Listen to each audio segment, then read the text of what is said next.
Salutations, good vibrations, and otherwise inebriations to you all, and welcome to another Trippy Food live stream. Happy Saturday to you all.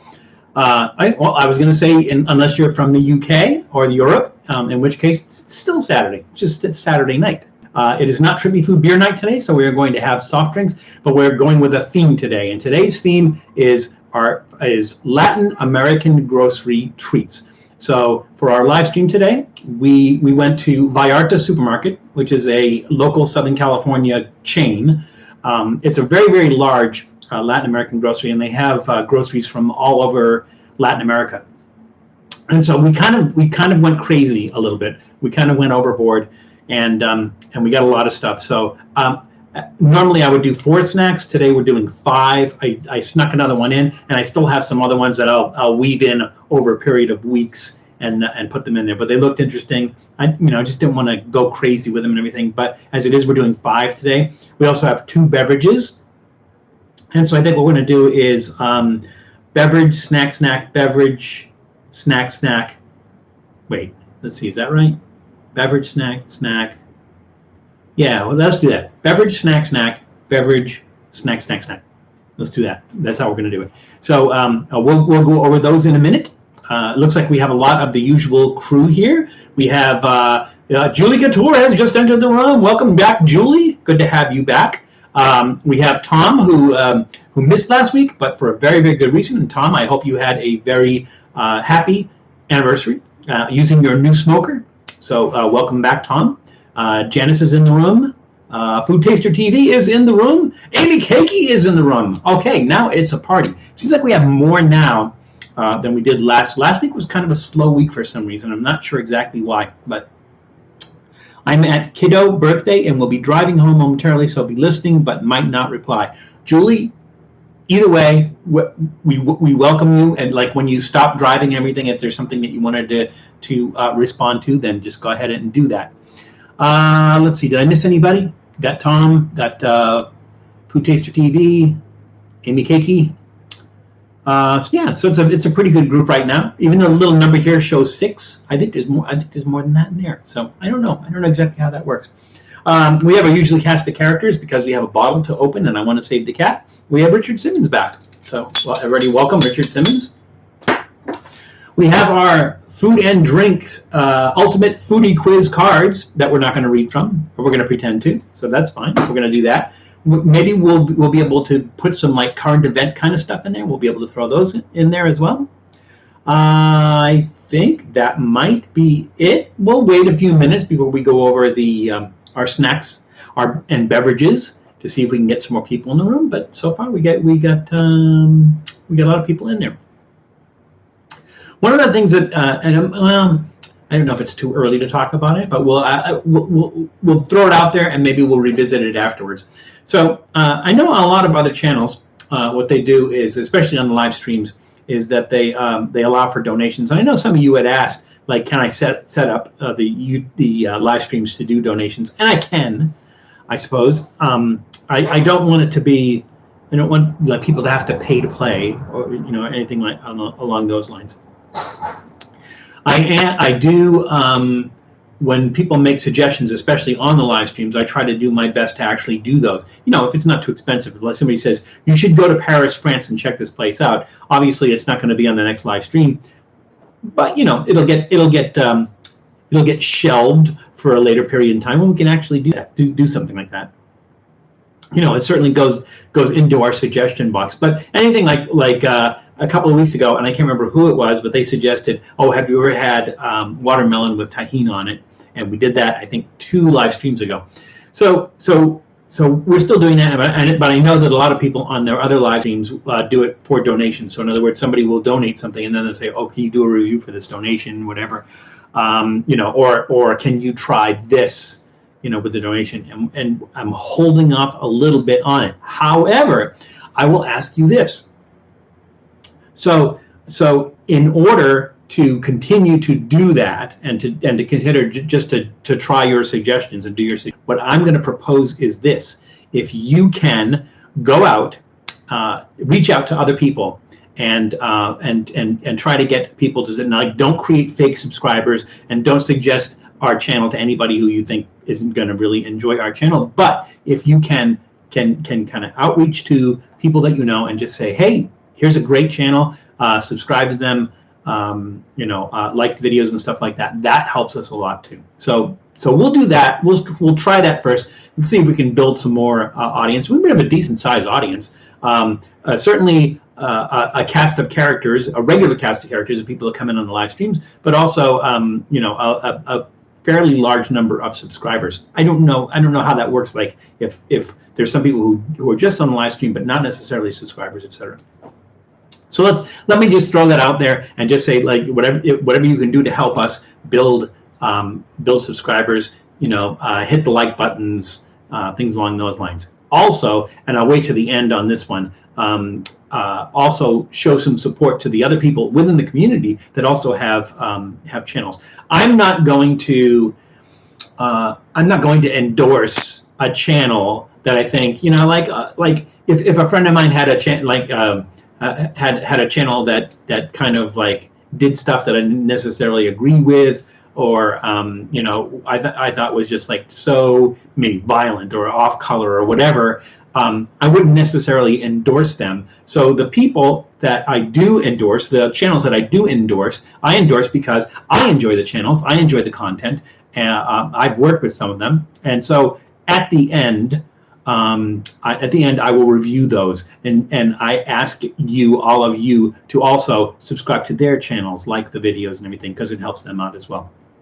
So if you want to see a list of who those people are, if you go to the main the channel webpage on YouTube, and then there's a link down at the bottom. It says featured channels. Click on that link, and that'll show you all the featured channels of people. But so we get some new people, we get some older people, and that's my request to you, is like, we won't necessarily do donations on the live stream yet, maybe in the future, but if you guys can help me build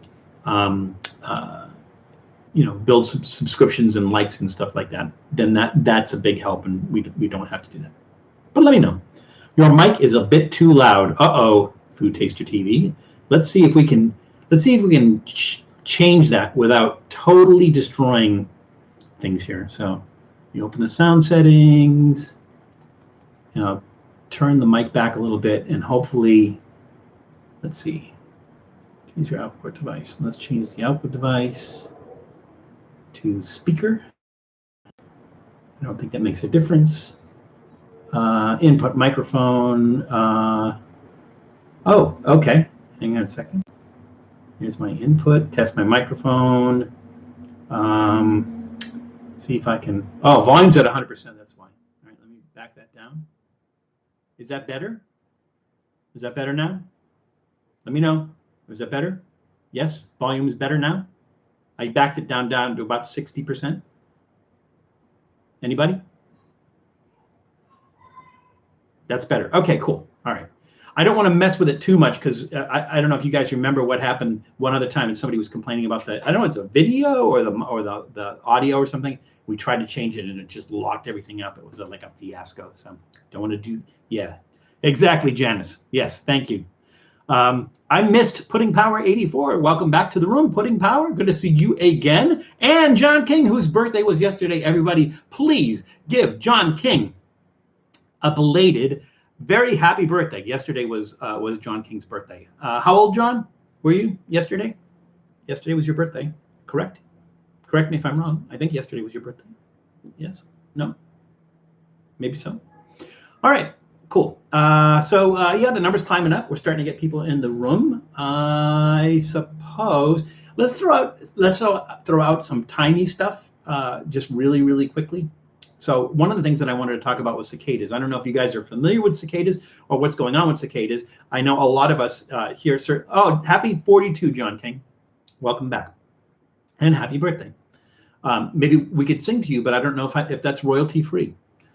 I don't know if you guys are familiar with the cicadas, but cicadas are an insect that spends their first 17 years. 17 years, that's a long time for an insect, but they're in a larval stage. They spend it underground for 17 years.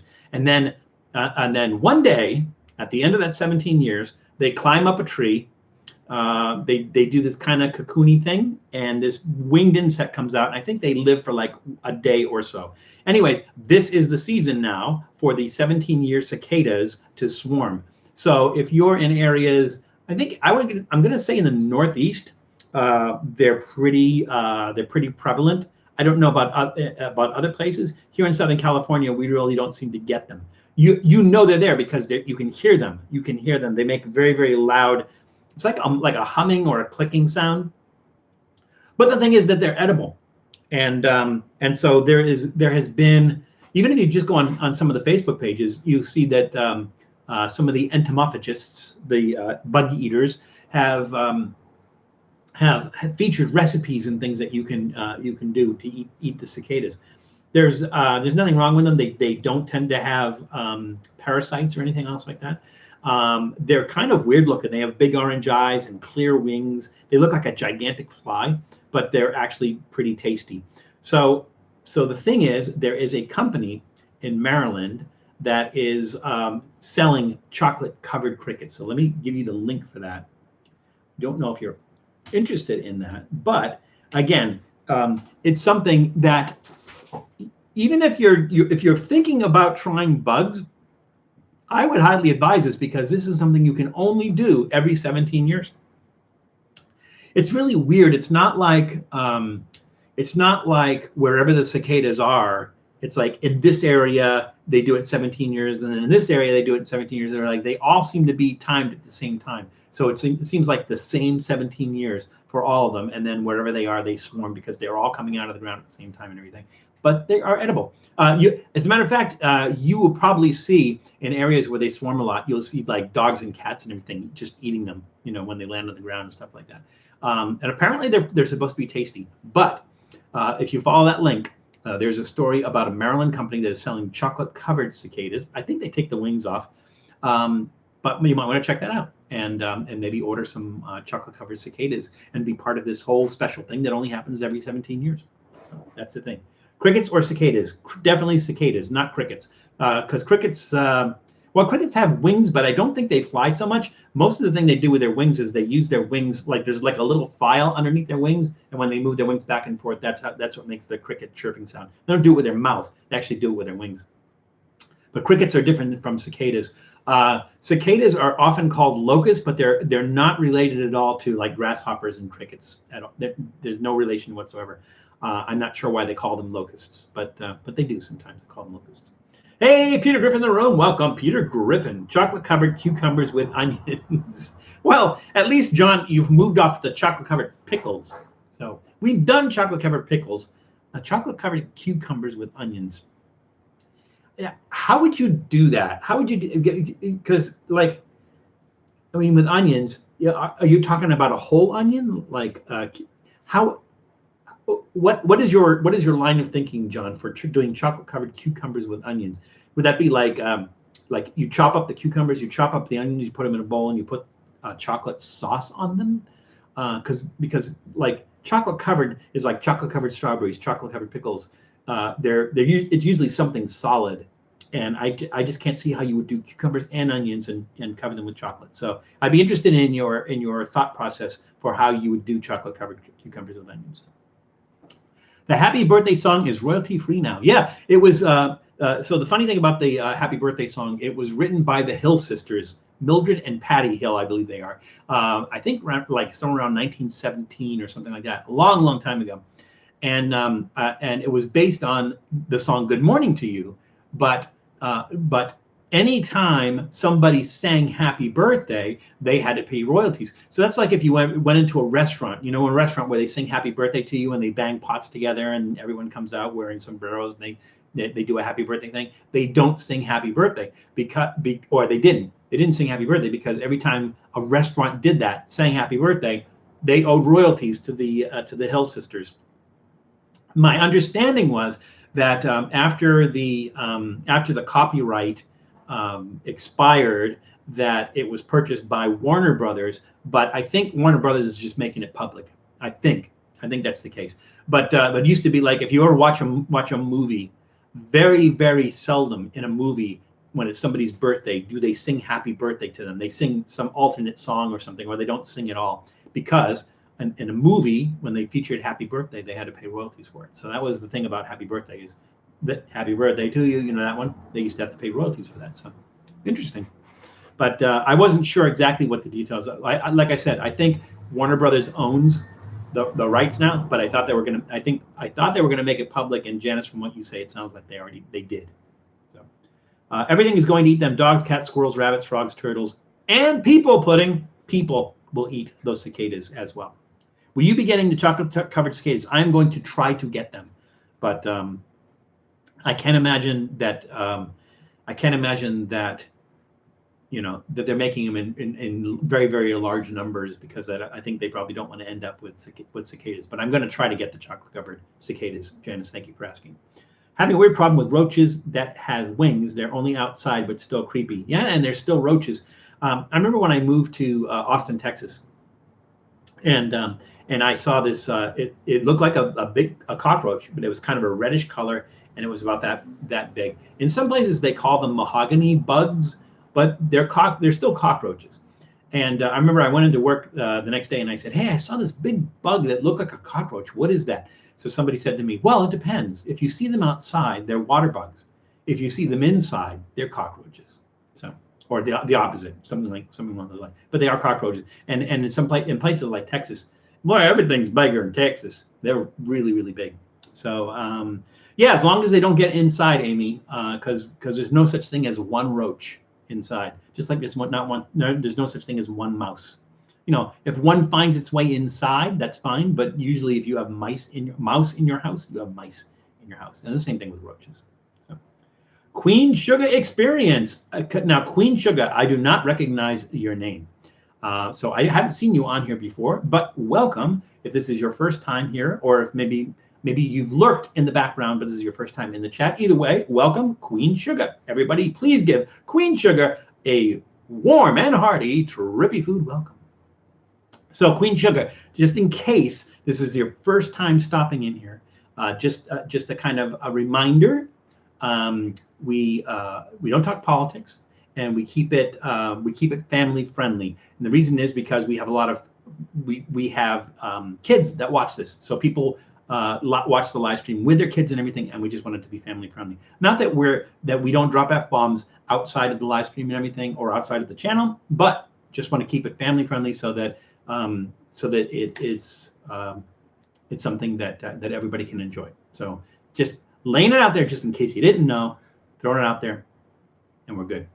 So welcome, Queen Sugar. Hey, Stoner Kitchen in the room as well. Okay, cool. Now it's a party. So we have like 16 people in the room. It's a good time to start going over the treasures that we captured at our Latin American grocery. And again, we got all of these at Vallarta Supermarkets, which is a very, very large Southern California Latin American food grocery chain. Let's see. Okay, everybody's just saying hi. That's cool. Oh, Sonic Jet, you're new here. Well, you're new here for today. Sonic, welcome. Good to see you. All right, so let's cover our finds. Let's start. Okay, I have two sweet things, two savory or salty things, and one sour thing. Let's start with the sweet stuff. So let's start with these. These are Lido Suspiro cookies. And Suspiro cookies are typically meringue cookies. Merengue, maybe is the Spanish pronunciation. Merengue or meringue cookies. And they're made from egg whites, sugar, and lime juice. This particular brand, Lido, are from El Salvador. So that's our first sweet one. I'm going down for lunch, Trippy Food, and everyone else. Food Taster, if you come back before we're finished, then we'll see you then. Otherwise, enjoy your lunch. Jesse Torres in the room. Welcome back, Jesse. Haven't seen you in a little while. You're always welcome here. Val, how did you feel after the Four Loko taste test? Lightheaded. Yeah, very, very lightheaded. I'm a lightweight, and so I get inebriated fairly quickly. but I wasn't totally trashed because I was just taking little sips of that. But you know, I could feel it. I could definitely feel it. For anybody who doesn't know, Stoner Kitchen is talking about an episode of Reckless Eating that I filmed. I'm trying to remember who else was on that. Was it Q the Critic and Death Toll maybe? And we were drinking. I don't remember exactly who was in the who else was in the video, but we were doing taste testing Four Locos, and I think there were like maybe 20 of them or something, 20 different Four Locos, and we're just taste testing them. So people who hadn't had Four Locos before, or a lot of Four Locos before, and I was one of them. So that's what Stoner is referring to. Number 2 on our hit parade. These are Marinella is the brand. Now you remember Marinella because I think it was last week we did a couple of Marinella snacks. I just happened to find them at a regular grocery, so we did those. One was the French or the burnt peanuts, which they called caramel peanuts. And what was the other one? The other one was that mega what? I can't remember what it was called, but it was that that coconut bar. So, but they were both from Marinella, the company. They do a lot of Latin American foods, and this is Principe. Principe, I think is what they call these. These are cookies. A thing I found interesting about these cookies is that they are lime. They have lime flavored filling. I've never seen that before in a cookie, lime flavored filling. Let's see. Marinella is from Mexico, so I think I covered that on the last one as well. So we're going to try these. Those are that covers our sweet ones. Now we come into our savory or salty ones, and we have Diana brand, and we've done several Diana products in the past.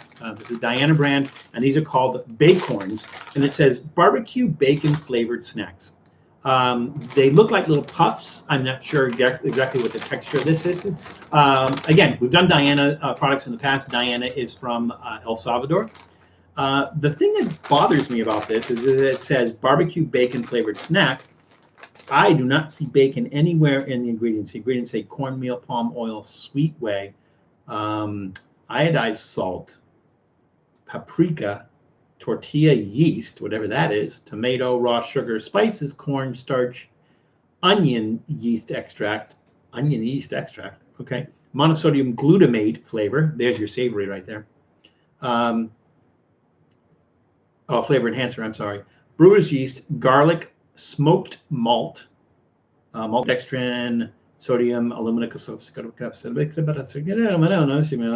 artificial flavors, artificial colors, FDNC yellow number 5, FDNC red number 3, FDNC blue number 1, TBHQ antioxidant. Contains milk ingredients, may contain traces of peanuts and walnuts, does not contain any traces of bacon. Why do they do that? Why do they put bacon in the ingredients and there's no bacon in here?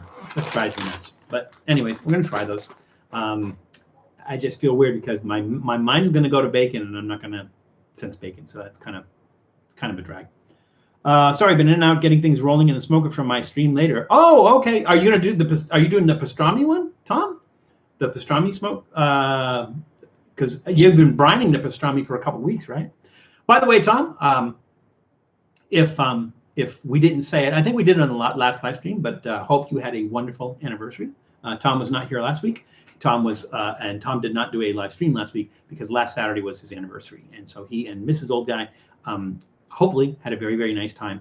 And I think they inaugurated his brand new smoker. So welcome, Tom. And Tom, the understanding is 2 weeks, 2 hours after we do our live stream, you're going to do a live stream tonight. So it sounds like. So everybody, be sure to check out Tom's live stream at 5 p.m. Also, Jackie Hero from Canada, she does a live stream on Saturdays.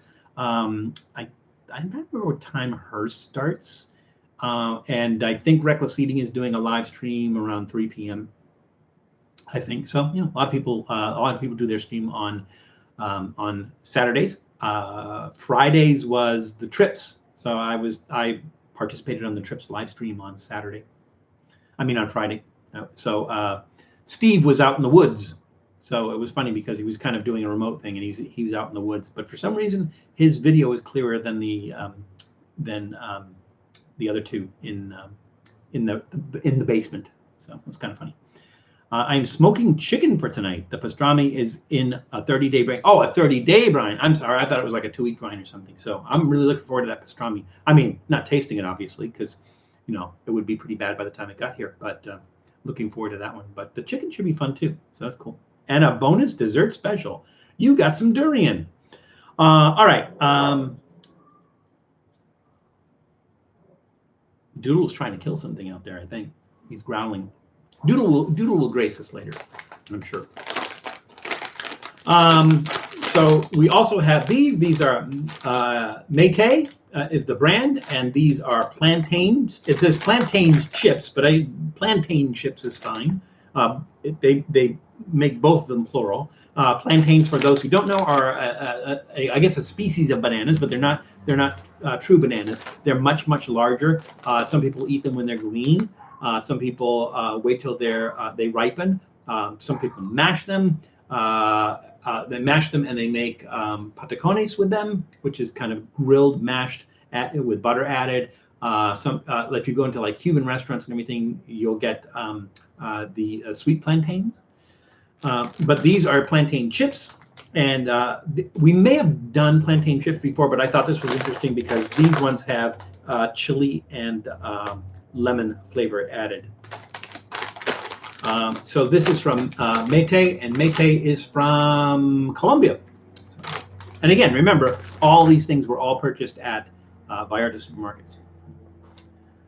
Doodle is practicing for the cicadas. No, because we don't get the cicadas out here. I mean, if we had cicadas out here, I'd be out there with a net. I'd be catching them and eating them. But you know, I'm sorry, Janice. Claudia will open the door a lot later. She's out there getting ready and doing some stuff. So, but she has to go out in a little bit, and before she goes out, she'll open the door. And Doodle will come in. I even have his snacks here ready for him. His little chicken snacks. So we're all set. And then our last snack. This one was really weird. I don't know if I'm going to pronounce that right. The brand is Serpis or Serpis, I think. And these are limon aceitunas rellenas, which is basically lemon stuffed olives. I had never heard of lemon stuffed olives. I've heard of garlic stuffed olives. I've heard of onion stuffed, like with the little cocktail onion stuffed olives, pimento stuffed olives, blue cheese stuffed olives. I've heard all kinds of stuffed olives. I have never heard of lemon stuffed olives. And so when I saw this, I'm like, I have to have these. That's why we're going to eat these last. Lemon stuffed olives. It sounds pretty. Heard of lemon stuffed olives. And so when I saw this, I'm like, I have to have these. That's why we're going to eat these last. Lemon stuffed olives. It sounds pretty crazy. But these are a product of Spain. Also got from the Latin American market. And Spain, truth be known, Spain is not part of Latin America. But still, you go with what you can. Okay, so let's cover our beverages now. So first one. At least they will go with the lime cookies. I hadn't thought about that. Maybe they will. We'll find out. So we came back to the tried and true famous Jarritos, and I think Janice might have done Jarritos on her channel. I know Tom's done a couple of Jarritos on his channel, but this one I found really interesting. The most popular Jarritos is the tamarind one, the Tamarindo. We might have even done that. We haven't even done the tamarind one on one of our live streams. But this one I found really interesting. It says MXCN Cola right there. MXCN Cola, which I think means Mexican cola. But I have a feeling it's not like Coke or Pepsi or that kind of cola. I think there's probably stuff mixed in. I'm trying to figure out what this is. This is like a jar of some or jars of something. And maybe they're just pitchers that they pour the cola with or something. But maybe there's something about the Mexican cola, like maybe it has honey in it. Maybe it has like cinnamon or something like that. I don't really know. It says natural flavor soda with real sugar. So it sounds good. Let's see. Well, let's check the ingredients out. Why does it have to be so tiny? Hang on. Ingredients: carbonated water, sugar, caramel color, natural flavors. It just says natural flavors. It doesn't say what it is.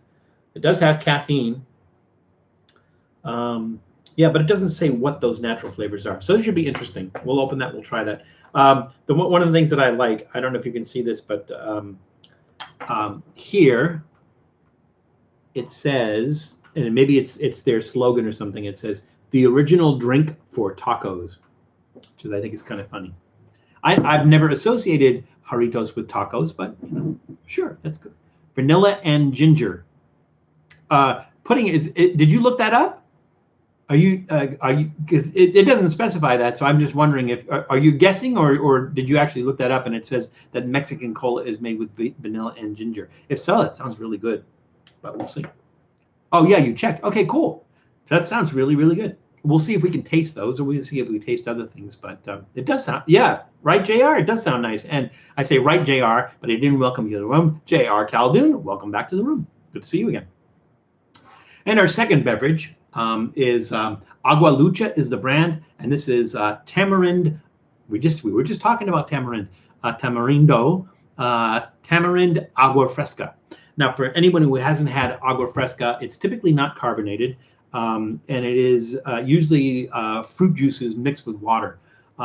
If you go to like a Mexican festival or a Latin American festival, you see them in these big clear, look like barrels, but they're clear plastic barrels, big clear plastic barrels. There's ice in there. There's usually like pieces of whole fruit in there. And it's usually really, really good. I think sometimes they're sweetened, sometimes they're not sweetened.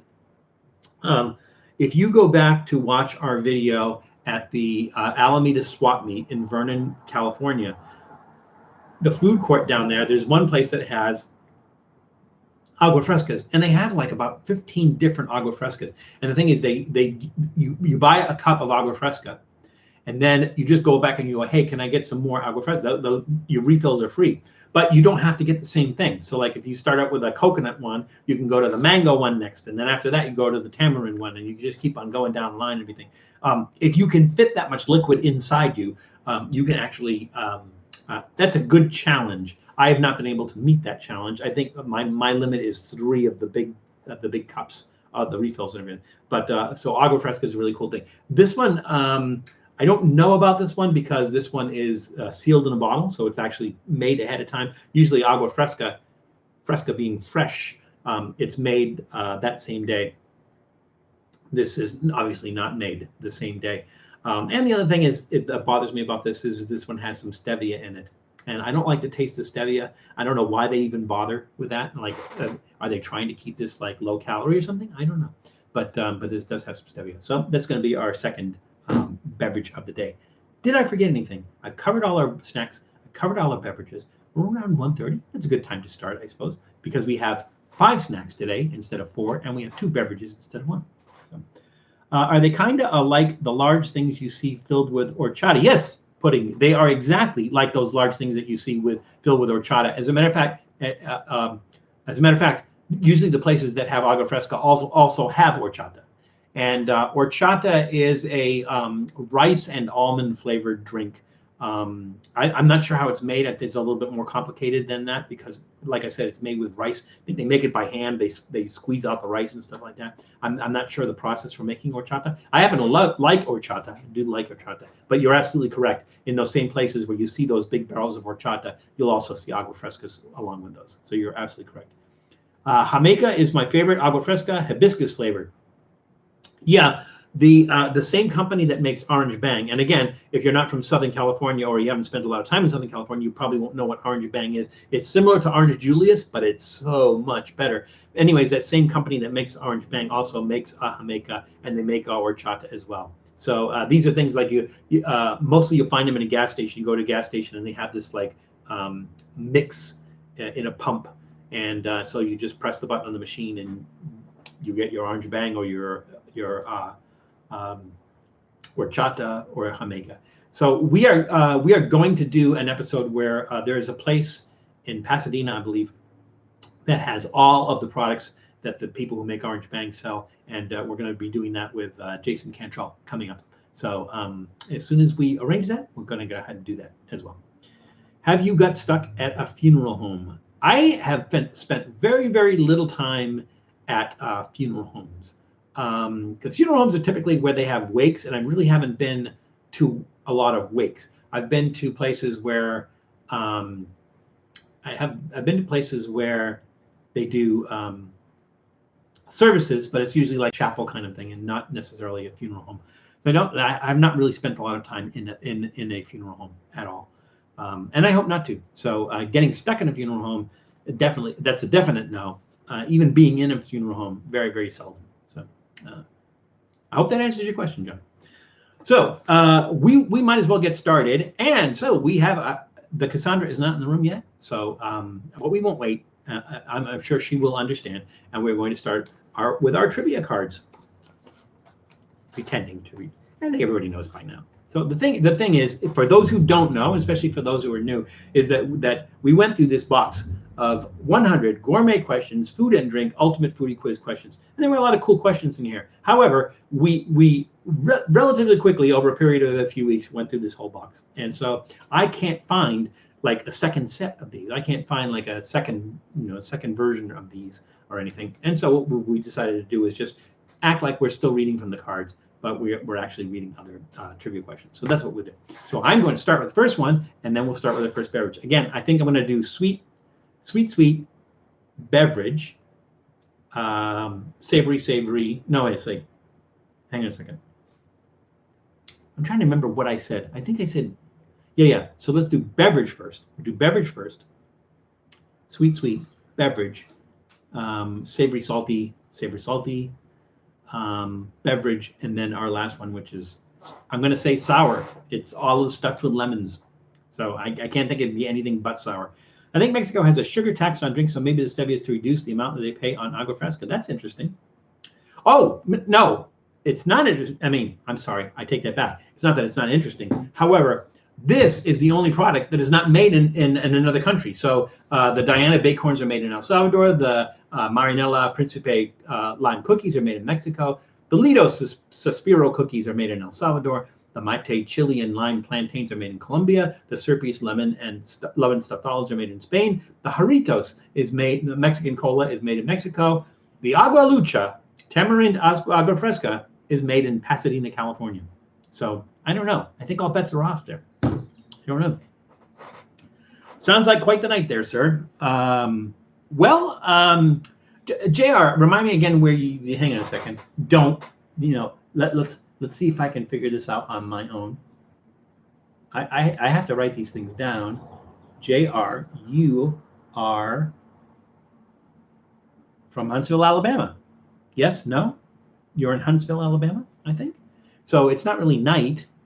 Let's see, out there, Huntsville, Alabama is in Central time zone. So it would be 3:30 out there. So not night, but although tonight it probably will be Trippy Food Beer Night. So I will probably enjoy a beer tonight, but not today. Empty keg in the back seat. No, I haven't had one of those nights. I don't think I've ever had a keg in the backseat.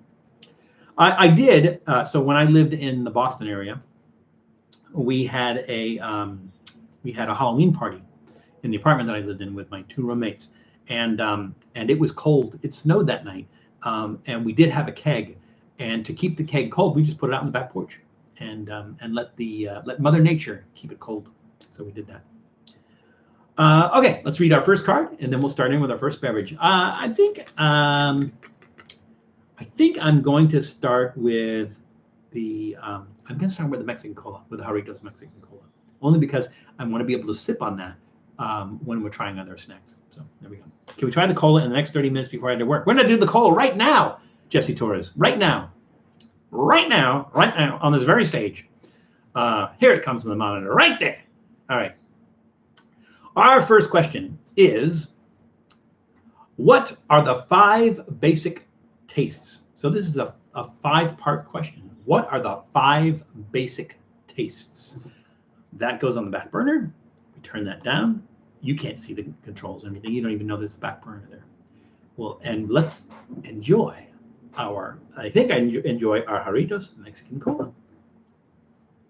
Hey, the Cassandra in the room. The Cassandra, you just missed. We did our first card, so you're just in time. Welcome back to Cassandra. Cola with mac and cheese. Or how about mac and cheese cola, John King? How about you make mac and cheese with cola? There's got to be a way to do that. Sounds interesting.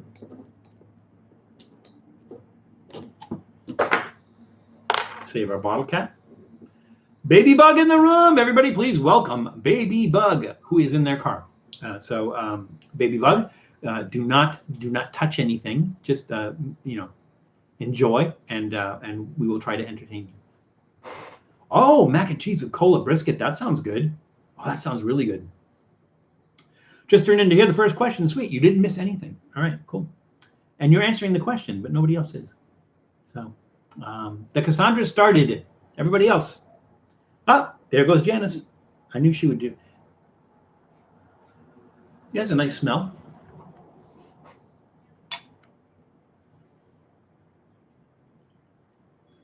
I don't know if Julie wants to rate my pour or not.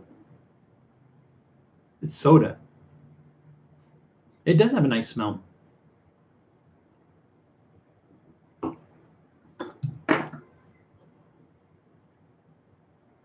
Wow.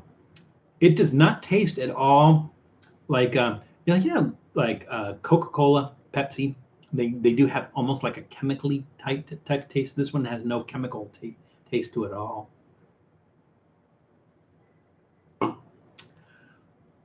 Oh, Pops. So Baby Bug, which granddaughter are you, Baby Bug? Because I don't recognize your name. You've changed you've changed your avatar name, Baby Bug. Are you Haley or Chloe?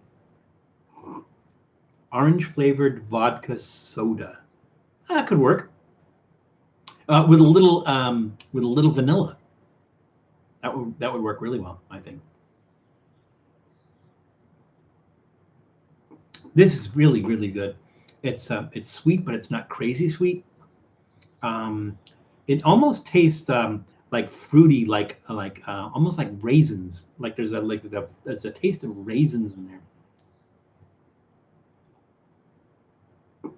Do you like your soda warm or cold? It depends on the soda pudding. The thing about drinking things cold, especially like right out of the refrigerator or even like chilled, is that it sometimes takes away from the flavor of something.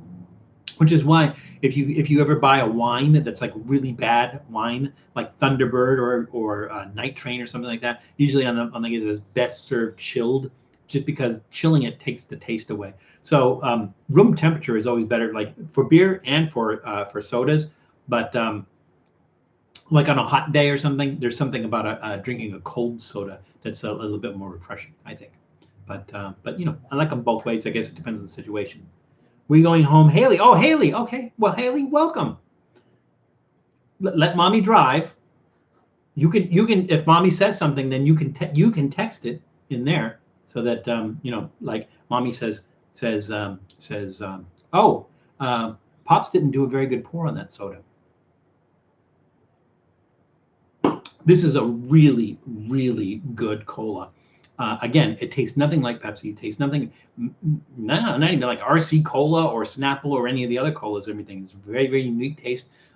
Very like almost, it's had almost fruity, like kind of raisiny flavor. A little bit of spice. Really nice. That's gonna get a thumbs way, way up for me. That's my new favorite cola. Who knew? Okay, I had a good idea. Well, tell mommy I said hello. Oh, mommy can hear me. Peanut butter pickle pizza corn dogs. John, I would simplify a little bit. Like maybe go half, right? Like peanut butter. Oh, you know what? There was a peanut butter. See, the thing is like peanut butter pickle pizza. I would stop there. Like why go to the corn dogs? The corn dogs and the pizza aren't going to really go well together. Anything, right? So I get that you're throwing things out there to be as crazy as possible, but again, try to keep it to stuff that you could actually do relatively simply. Adding corn dogs to a peanut butter pickle and peanut butter pickle pizza would not be an easy thing to do. So maybe simplify that a little bit. Raisins cola equals yuck. Well, I take it, Jesse, that you don't like raisins. That would be a big deal. Anyways. Our question that we asked prior to enjoying that delicious cola was, what are the 5 basic tastes? Let's see what people said.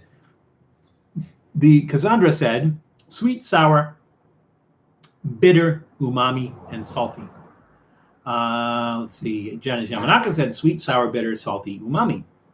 I think it's the same, just in a different order. Jesse Torres said savory, sour, sweet, bitter, salty. I think that was it.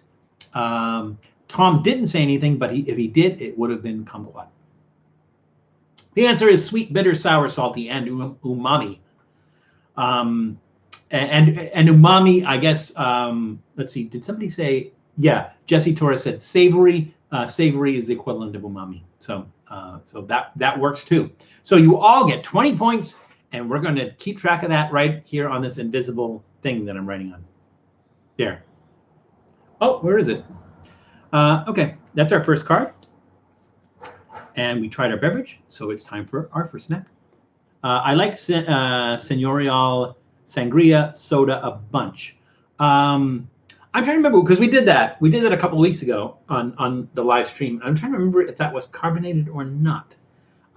Because the thing that's interesting about that is they actually make sangria and like with alcohol, with wine, and they actually take the alcohol out of it to make that sangria soda or whatever it is. But yeah, I liked it too. I think, JR. I'll have to go back and watch. I don't remember how much I liked it, but I think I liked it too. Val, I have crazy taste buds. John, do you actually make these things that you're talking about? Do you actually make these? Have you seen or tried the new popcorns with crushed candy on them like Oreos, Twix Butterfingers? Where did I thought I saw one with Hershey's on it. I think I saw a Hershey's one. I might be mistaken, but yeah, I'm not a big fan of popcorn in general, but every once in a while I'll try it. I think the last one I did was on Reckless Eating. It hasn't aired yet, but on Reckless Eating we did one where we did the Takis popcorn. That one's coming up. But I don't do popcorn a lot. It just is, I don't know. Popcorn doesn't excite me for some reason. It's carbonated. Yeah, I thought I don't remember whether it was or not. So, all right. So let's ask another question and try our first snack. So the question is, it would help if I had this card right side up, but it doesn't matter because I'm not reading from the card anyways. Yes, I do, Brother Val, and sometimes it gets quite nasty. John, I wish there was some way you could share that with us, like photos or something. I want to figure something out because that sounds really interesting. I would like to see those. I've seen them at Ralph's. The price wasn't a price, so I skipped them. Oh, I don't remember if it was Ralph's that I saw them.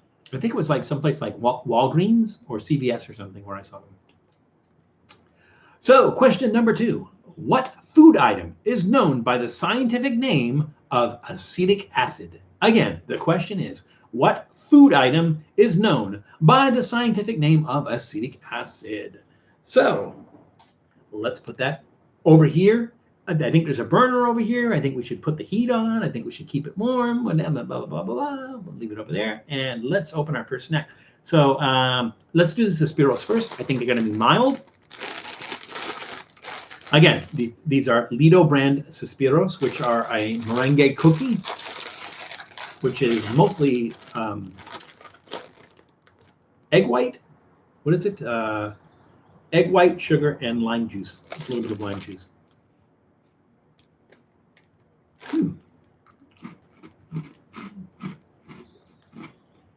They're really crunchy. I don't know. Somewhere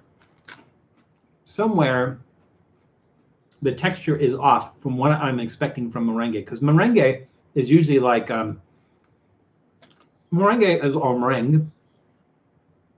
you put on top of like a lemon pie. You have a lemon meringue pie, and that's kind of like light and fluffy.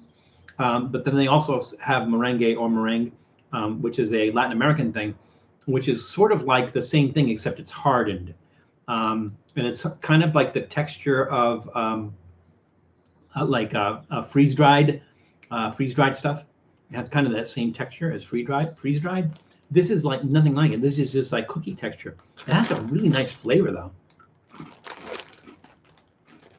think they use the same ingredients here. Almost tastes like strawberries. Why am I getting strawberries? wheat flour, enriched with iron, thiamine, riboflavin, niacin, folic acid, sugar, egg, baking powder, artificial vanilla flavor, artificial strawberry flavor. That's why I'm getting strawberries, because it has artificial strawberry flavor, and artificial color. Contains wheat, gluten, and egg.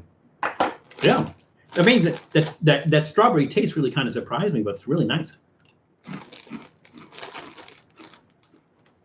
Except to me, it doesn't have the texture of meringue or merengue, and I don't care. These are nice little cookies. That's gonna get a thumbs up. Maybe not an enthusiastic thumbs way up, maybe not 2 thumbs up, but a thumbs up nonetheless. Those are pretty good. I like those little strawberry cookies. Very nice. That was a little surprise.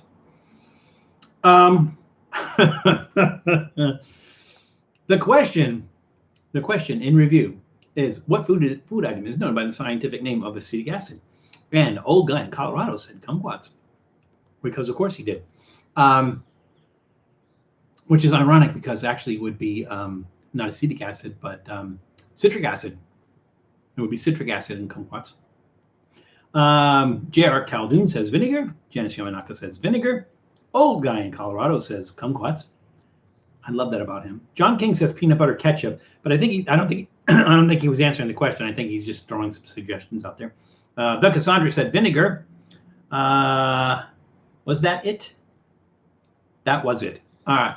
And the actual answer is, the food item known by the scientific name of acetic acid is, in fact, vinegar. You are absolutely correct. And what happens when you add vinegar to baking soda, which is sodium bicarbonate? Any of you who have had a science fair project probably knows exactly what that does.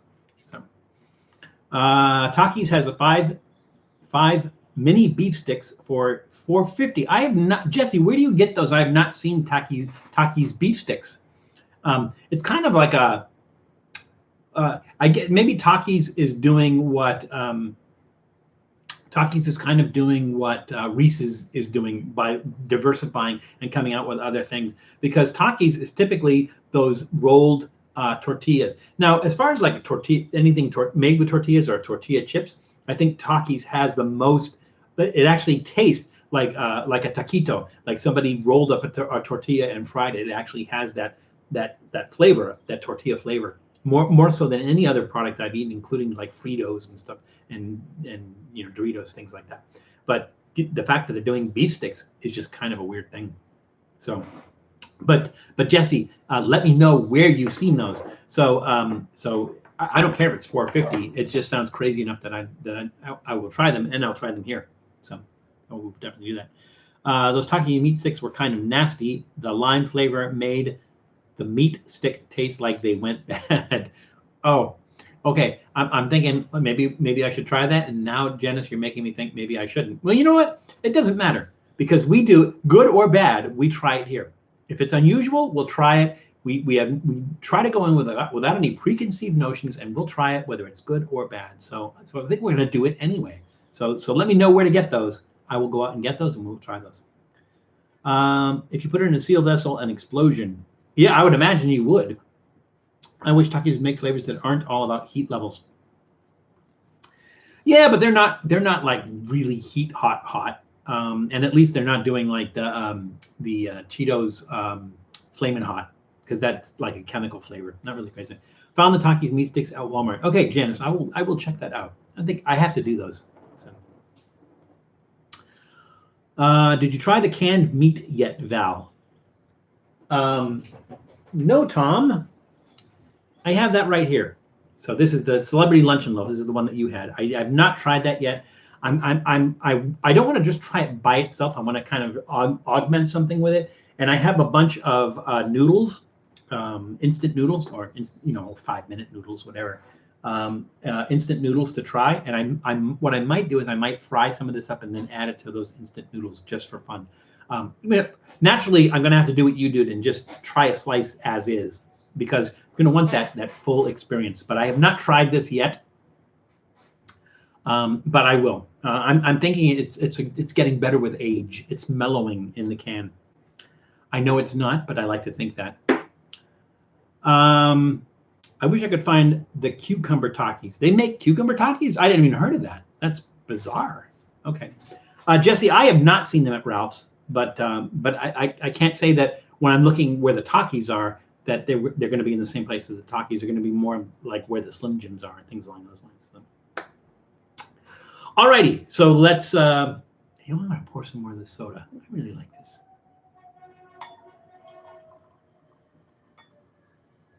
Cheers.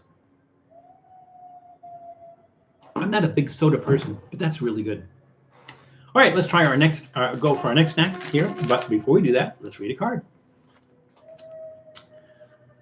All right, so the question is, and there is a difference.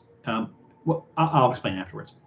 The question is, which food has the most amount of Heme iron per serving? Again, the question is, which food has the most amount of Heme iron per serving? And the operative word here is Heme iron. So it's a type of iron, but you find it more in an animal product, in meats, then you won't find it in plants at all. Although there is some like Heme, that you will find that in some plants because what is it? Impossible Burger does some sort of Heme thing that's plant-based, but it resembles that. So the question is, what food has the most of Heme iron per serving? So it actually it doesn't matter whether it's Heme iron or just regular iron. It's what food has the most iron per serving, but it's specifically Heme iron. If that helps, or I might have confused you even more. So we'll just stick that over there. Let's ignore it. Let's forget about that, and then we'll come back to it later.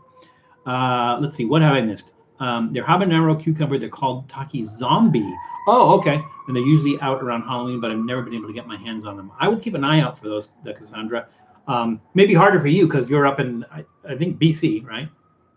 Maybe harder for you to get them in Canada, and might be easier to get them here. So we'll see. They were in the jerky and nut section, aside from chips. That makes sense. That does make sense. I'm going to ask you guys. You guys are answering the question and everything, but I'm going to ask you to be, if you can. You don't have to, but I'm going to ask you to be specific if you can. Strawberry cheese curds burger. That might work. Except I wouldn't put cheese curds on a burger. I don't want them to melt, the cheese curds, because you like them like squeaky. That's the big thing about cheese curds. But maybe like strawberries and strawberry mixed with cheese curds. That kind of sounds cool. That sounds good. I don't know. That's a good idea, John. If spleen were a food, it might have even more. Spleen is a food. You've never eaten spleen, JR? We have a trippy food episode of eating pork spleen. So check that out, JR. Check out our episode on pork spleen. I think if you just do a search on YouTube for trippy food pork spleen, I think the episode will come up. But check that out because we've actually eaten spleen. It's delicious.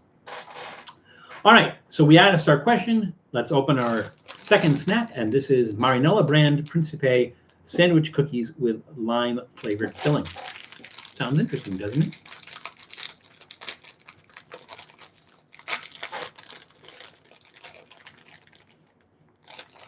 I like a lime smell. I was almost, these are almost like the texture of crackers rather than cookies. I was kind of expecting them to be like an Oreo kind of thing. They're really not. Let's see. On the outside, it looks like they have the filling green. Let's see if it's really green. It's greenish. Are we getting that? Wish I knew what that sweet spot was. Maybe that.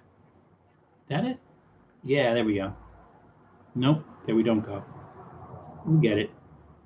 Anyways, it's greenish.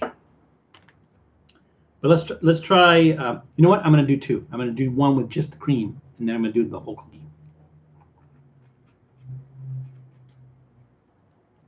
Oh, I tried. I bit the cookie.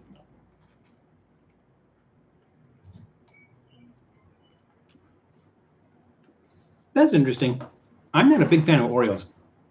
No, let me rephrase that. I don't like Oreos. I like this. It's really creamy. And when I say creamy, like I don't remember if Oreos has any dairy in it at all, but this one tastes like it does. It tastes like it has cream in it. We could look at the ingredients, I suppose. Let's do that. Where are the ingredients? Oh, maybe there are no ingredients. Maybe the whole thing is a figment of my imagination. There it is down here. Here we go. Wheat, sugar, vegetable shortening, palm kernel and soybean oil, whey, corn syrup solids, skim milk, maltodextrin, cornstarch, yellow number 5, blue number 1, natural flavor, citric acid. There's our citric acid.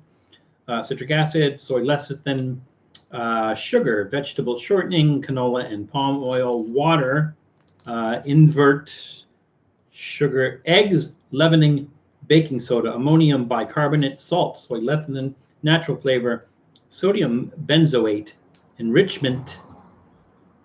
That's it. That is it. I don't see anything that says lime, but you know, it does say citric acid, so maybe that's what it is. All right, so we tried scraping just the frosting off. Let's try one with the frosting in it, the cookie.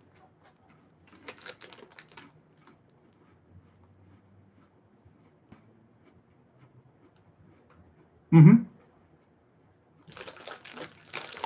It does have that lime flavor, really subtle. It did say natural flavor, so maybe lime is one of the natural flavors.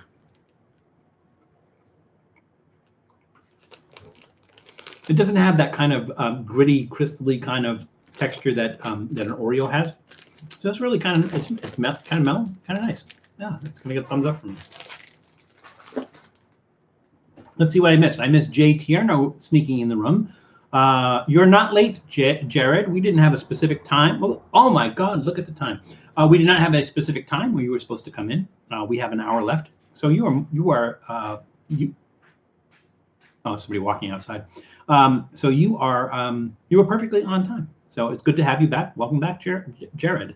So I see somebody saying, "Hey, Snackhead Cowboy. Hey, Jack. Good to have you back as well." In the U of K, and so it would be about 10 p.m. 10 p.m. there, something along those lines. It's late, but thank you for joining us, Jack. Always good to have you in. John, you're just going to keep throwing these out here. I'm going to just like collect them afterwards because there's too many to address at one time. Sardine, pineapple, upside down cake. That's just crazy talk. They are creamier than I expected. Yes, JR, you were absolutely right. It does have that creaminess to it. It doesn't have that kind of grittiness that Oreos have. And so, yeah, thumbs up, big thumbs up for me. Yay, yellow number 5. Do you like yellow number 5 better than yellow number 4 or 6? You know, or you really set on that number 5? Let's see. There's your creamy too. Palm oil probably in the filling. Yeah, that's true. Hey, about 10. I've got. Oh no, COVID. Oh crap. And it's funny because it's not funny, but the UK has been in virtual lockdown. I know other people in the UK, and they're like, we're not even allowed to go to the store or something like that. So that sucks a lot. So Snackhead, I hope that it's not too serious, and I hope that you get past that really quickly. So we are all supporting you here. Has anyone tried the Moki bubble tea snacks from Costco? I have not, but now I have to. Food Taster TV is back. How was your lunch, Food Taster TV? Don't even joke about yellow number 5. Well, I didn't mean to get your hackles up about that, but so hey, my bad. All right, so we did ask the question, and let's answer the question. Let's at least pretend like we're reading from the right side of the card. And the question was, what food has the most amount of Heme iron per serving? And the answers were, well, originally liver. Everyone was saying liver, and that's correct. That is correct. JR was saying if spleen were a food, it might have more. It's possible. It is possible that spleen would have more. I don't know why they would not list that. Again, I've eaten spleen. It's delicious. So then when people got specific, it's beef liver, beef cow liver, chicken liver, beef liver. Okay, so those are the ones. So you're right. It is liver, and it is an animal liver as opposed to a human liver. but the most amount of heme iron in an animal liver is pork liver. So pork liver has more heme iron than any other, the liver of any other animal, and probably has more heme iron than anything, and more iron than anything. So you were all right or wrong. I don't even know. We're not keeping track. It doesn't matter. All right, I'm gonna have another sip. Wash down that cookie. And well, it's time to open up our other beverage. So let me move Mr. Jarritos over a little bit. Rhubarb is rivas in Farsi, and stew is koresht. So it is pronounced koresht rivas. Oh, I missed. Oh, the rhubarb stew. That does sound really good, though. A rhubarb stew. That does sound really, really. Is there meat in it? Is there meat in it at all, or is it a vegetarian stew? Val, you a Dallas Cowboys fan? No, John King, I am not an anything fan. I don't follow sports whatsoever, so I don't have a favorite team in any sport. I'm not a big sports fan. So no, I can't say that I'm not a Dallas Cowboys fan, but I don't wish them ill will. Just not a fan. Let's see. Jarritos love their Tamarindo Soda. Yeah, I think we did. We actually did the Tamarindo Soda a few episodes back, but a few live streams back. We did the Tamarindo, but I saw the Mexican Cola one, and I'd never seen that before, and it looked really interesting. So that's why we did it today, and it's really, really good. My new favorite's cola. Yes, there's beef in the stew. Chicken, if you want. I suppose chicken would go good with the rhubarb because rhubarb is really tart. But it's also a little bit fruity, and then it also kind of has a texture of celery. So I would think that'd be a really good stew either way. Hey, Taiba, welcome. We're about halfway through, so there's plenty of time left. If I stop yapping and actually start pouring. So we are going to open our second beverage, and our second beverage is Agua Lucha brand Tamarindo Agua Fresca.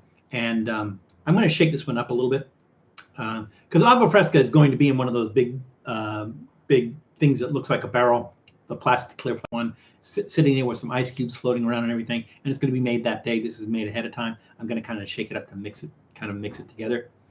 I suppose this would be best served cold, only because that's how, like I said, it's normally served with a bunch of ice cubes floating around on the top of it. We're just going to try it as is. The other difference is that this has some stevia in it. I don't know why they do that, because I wouldn't think Agua Fresca should have stevia in it, but there you are. And again, this is from Agua Lucha, and Agua Lucha is made by Bolito Brands from Pasadena, California. So our only Native American, I don't mean Native American like Indian, but our only food or beverage that's made in the United States. This guy. All right. So, hey, Ryan Jones in the room. Did I miss you, Ryan? I don't even see where you came in. Am I looking right? I see hi Ryan Jones, but an odd dish is caramel, strong stinky cheese, and toast points. That is an odd dish. Is that something that you just came up with, or is that a real thing? Either way, I kind of look at that as a challenge. Val, have you seen the new Mortal Kombat movie? I have not seen any new movies, so no, I have not seen that yet. Okay, so we're going to open our beverage. We're going to open our Tamarind Agua Fresca, but we need to ask a question first. So, rules is rules, I don't make the rules. I just follow them. And the question is, what is the main ingredient in Beyond Meat burgers? Again, the question, what is the main ingredient in Beyond Meat burgers? You don't have to tell how it's made or anything else, like just the ingredient itself. What is the main ingredient in Beyond Meat burgers? That goes over there. You know the drill. And it's time to open up our beverage. No, it's popular in South America. Oh, it is. So I have had not stinky cheese and not on toast points, but in Colombia they have what do they call that? There's a dish where it's a wet cheese. It's like a farmer cheese, a campesino cheese, and they put caramel on top of it. I can't remember what that's called. I'm not a big fan of caramel, but it's not a strong, like I said, it's not a strong stinky cheese. It is a kind of a wet cheese, like a farmer cheese, something along those lines. Okay, pudding. Here we go. Ooh, that's a weird color. I guess it's consistent with an agua fresca, though.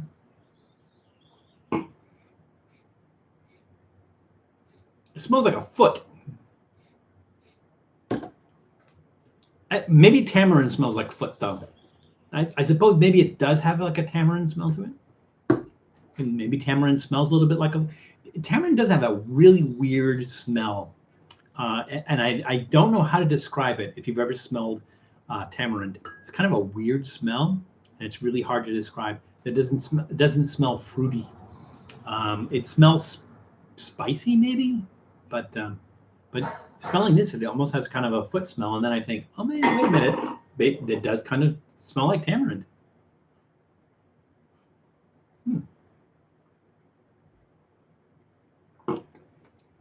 Ooh, it tastes like tamarind. It's that tart, really tart tamarind. Tart and sweet.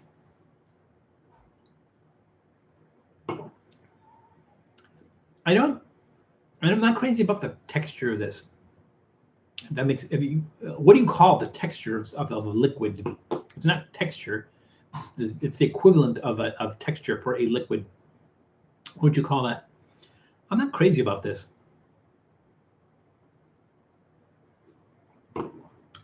It almost tastes like bland orange juice with cinnamon in it. And something sour.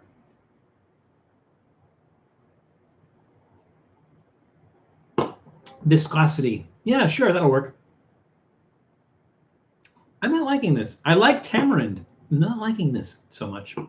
It's going to get a thumbs down for me. It does not taste like tamarind agua fresca.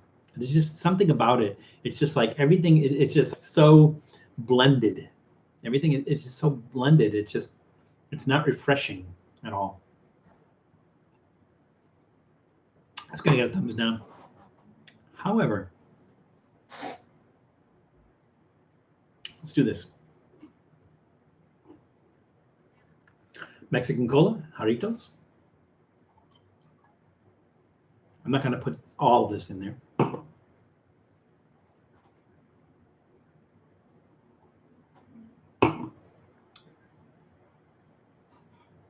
It helps. It doesn't suck.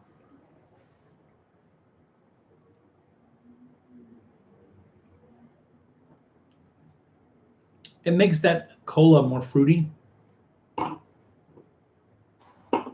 Thumbs in the middle on that one. So, kids, don't try this at home. Did I miss anything? So it smells like corn chip. It does not smell like a corn chip. It's not that kind of footy smell.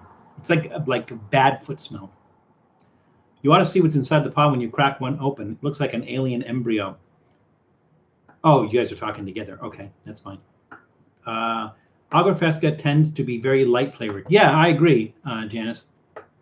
You know, because there seems to be, maybe it's the amount of water they mix with it, and so it's refreshing because you're getting that water, but you just have that essence of whatever the agua fresca is. So yeah, this is kind of disappointing. Thumbs down.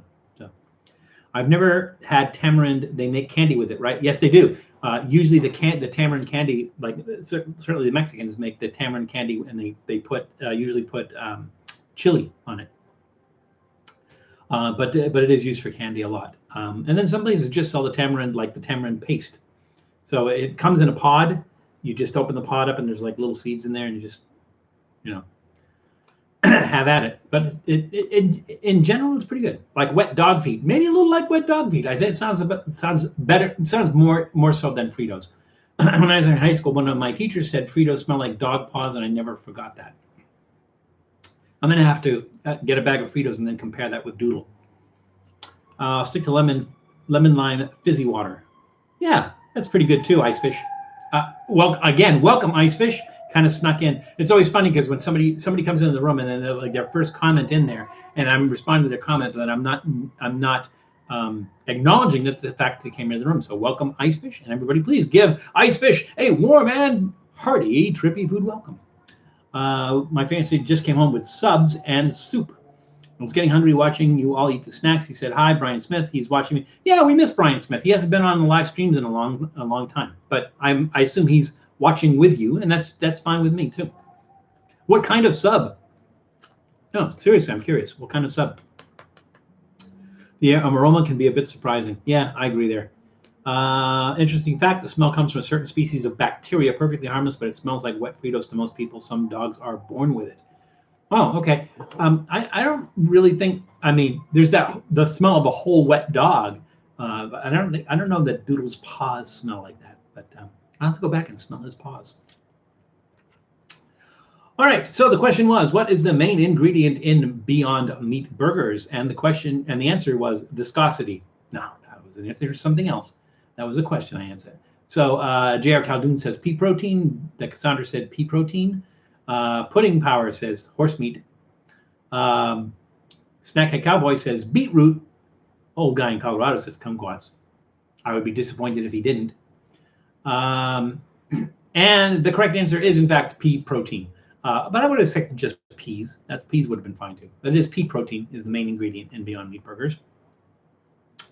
Horse meat would kind of not work in the fact that they're trying to make it vegan. So horse meat wouldn't work so much. Horse meat's kind of an unusual thing because in the United States, we kind of like, oh my God. That wasn't always like that. In hard times, like during the Depression and everything, people ate horse meat, didn't think anything of it. But the thing about horse meat is that if you go up to Canada, Quebec specifically, you won't find it so much in like BC or Alberta or places like that. But certainly in Quebec, you go to a grocery store and you look in the meat section of the grocery store and they have horse. You go to a restaurant, they have horse on the menu in the restaurant, everything. They think nothing of it. It's just another kind of meat for them. So horse meat's kind of a weird thing. We just go, ooh. But really, in a lot of other countries, it's not a big deal at all. Burger King and IKEA, somewhere in the Scandinavian countries, I can't remember which one, got in trouble for having IKEA for having it in the meatballs, horse meat in the meatballs, Burger King for having it in their burgers. They didn't get in trouble for having horse meat on the menu. I mean, having horse meat in their food. They didn't get in trouble for that at all. That's perfectly legal. They got in trouble for not telling people that it was horse meat. So basically, people thought it was beef. The Swedish meatballs that they have at IKEA are typically a blend of pork and beef. That's typically what you would Swedish meatball would be anyway. But they had horse in it, and they didn't tell anybody. So they got in trouble for not telling anybody there was horse meat in it. They get in trouble for serving horse meat, just not telling people. I got a turkey cheese and cucumber. He got a meatball sub with everything, and cream of broccoli soup. That sounds delicious. Icefish said pea protein. You're right, Icefish. You're absolutely correct. 100 points, Icefish, which we don't keep track of anyway. I had Frito pie for lunch. Oh, cool. I haven't had Frito pie in long. We're going to do a Trippy Food episode on Frito pie because I think Frito pie is such a cool thing. There's a somebody from Texas came out here to Los Angeles, and they said, I'm bringing Texas dishes, but made for Los Angeles tastes. And so they did what they call Frito pie, and I looked at a picture of it, and there's lettuce in it. I'm like, what is lettuce doing in a Frito pie? Lettuce has no business in a Frito pie. So I thought to myself, I need to do an episode on Frito pie, make a Frito pie. I mean, it's not a fancy thing or anything, but we need to do a Frito pie so people out in Los Angeles. I don't know why they have to have everything dumbed down for them. Whenever something comes from some other place and comes to LA, they, like poutine. Oh my God, they destroy poutine here. They pour some cheese sauce and some shredded beef on top of French fries, and they call it poutine. They have no idea what poutine is. But Angelinos don't care. They go like, oh my God, this is the best poutine I've ever had. Like, I'm assuming it's the only poutine you've ever had. So yeah, it's kind of disappointing, but we're gonna do it. We are going to do Frito pie. So then I'm yapping and I missed it. Is it a yay or a nay for horse meat? It's a yay. I've had horse meat. I've had horse meat several times. When we did our What's on Val's shelves, we do have a can up here on this shelf, I believe, on this shelf somewhere. We have a can of Mongolian horse meat that we ate at one of the weird food festivals. And I've also had a dish at Joe Beef in Montreal that was a horse meat dish. Absolutely delicious. Very lean, but absolutely delicious. So really good. Burger King got in trouble in the UK. That's what it was. Burger King. Oh, kangaroo. They got in trouble for horse meat. I didn't know about the kangaroo thing, but yeah. I did see that Burger King got in trouble. They did get in trouble with horse meat, but I remember it was the UK or some other place. Sounds like they were putting a bunch of different meats in it. Here, you have to pay extra for them to put those meats in there. But you wouldn't be able to do that in California because it's illegal to sell, buy, eat, or serve horse meat in California. Frito pie, what does that have to do with the Frito-Lay company? Well, there's Fritos in it. That's what it has to do. So it's there are Fritos in a Frito pie. Food taster. You know what? Food taster, this is interesting. I know you have Fritos. Maybe you and I should make Frito pie so you can enjoy Frito pie. Maybe we should do that. So hit me up after the live stream and let's talk about that. I think maybe you and I should make a Frito pie. I think it would be interesting. Open up a small bag of Fritos, toss in some wolf chili, shredded cheddar, all good. Yeah, pretty much. I mean, there's nothing special about. It. I would prefer to make the chili myself, but you know, that's fine too. You can do a can of chili. It doesn't matter. And like I said, it's a street food. It's a blue collar. So you know, you don't have to get fancy with it. There's an episode on Bob's Burger where Bob gets scammed into buying horse meat. Also, the first episode, they are accused of selling human meat. The show was supposed to be about a cannibal restaurant. I guess they had to change that pretty quick. I don't really see horse meat as being that far removed from venison or buffalo. Exactly. It's a large 4-footed mammal. You know, honestly, the thing is, people they don't want to eat something you can name. You know, give a name to. You know, or a domestic animal like a working animal or something like that. I don't know. I don't get it. To me, it's if you're okay eating cow, you should be okay eating horse. That's just me. Fox said it was too dark, so they changed the episodes. They keep hinting about the show is going to be about, hence why the restaurant is next door to a funeral home. That is dark. Findus was the issues over the horse meat in lasagna and bolognese. Oh, interesting. I bet that would make a nice lasagna. It's horse meat lasagna. That sounds good. I'd make some if I had access to horse meat, which I don't. Flamin' hot Fritos are best. I would kind of disagree with you, Liquid All Star 2, because I don't like that. I mean, there's nothing wrong with the heat from Flaming Hot, but the flavor from Flaming Hot, it just has this chemical taste to it. It's like almost tastes like it's an extract rather than a chili. You know, it doesn't have that pepper taste. It almost tastes like it's from an extract. And so that's my problem with Flamin' Hot. Anything Flamin' Hot is that it just really has this kind of artificial flavor. So that. Oh, you know what would be really good? Do you guys recall a few live streams ago? I did Mexican the Mexican chorizo Fritos. Those would be awesome. Those would be awesome in there. I think that would be really good. Corn chips are one of the best. Get way more for your money than most other salted chips and snacks. Yeah, and they're a nice change. They're really good. So you know, just a regular blue collar kind of snack. So, horse is very flavorful, but you either serve it bleeding or cooked forever. It's like octopus. Well, it's not exactly like octopus. They have 8 legs as opposed to a horse, which has 4. All right, we should get moving because we have half an hour left, and we still have 3 snacks. We have done both of our beverages. I want some more of this cola. It's so good. My God, anyone who just came into the room or came in recently, the first beverage we opened is the Jarritos MXCN Cola. It is so good. If you have access to it, get it. Seriously, get it. By the way, welcome to the room, Liquid All Star 2. I don't recognize your name, so I don't know that I don't think you've been in the chat before. You may have been on the watching the stream before, but again, I don't recognize your name. So welcome. If you are a first timer, welcome to the room. It looks like people are already welcoming you to the room because we're a very welcoming bunch here. Chili cheese Fritos are my favorite. Those are good. Yep. Those get a thumbs up for me. Back from Lemonster. I know how to pronounce Lemonster. All right. Snackhead Cowboy knows how to pronounce that. Julie. Jack knows how to pronounce that. You know, everyone else who sees that says Leominster, that it's Lemonster, or Lemonster.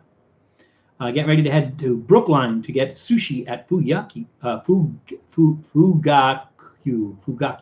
Glad I'm able to catch the last bit of the show. I'm glad you are able to as well, Julie. You are always welcome. We always miss you. So, Silly Val, horses have 8 legs. Yeah, 2 horses do. Val, you should make homemade Fritos. I wouldn't even know where to start making homemade Fritos, but it's an interesting challenge. I'll keep that in mind. Okay, let's get moving because we got 3 snacks left. So we're going to do these Diana Bacorns. Again, Diana from El Salvador, the company from El Salvador. And these Bacorns are barbecue bacon flavored snack, which we read the ingredients ahead of time, and there's no bacon in it whatsoever. Go figure. Oh, you're taking off, Jesse? Well, welcome. It's always good to see you. Glad you can make it, and we will catch you soon. Have a great day, Jesse. Try to have a good day at work.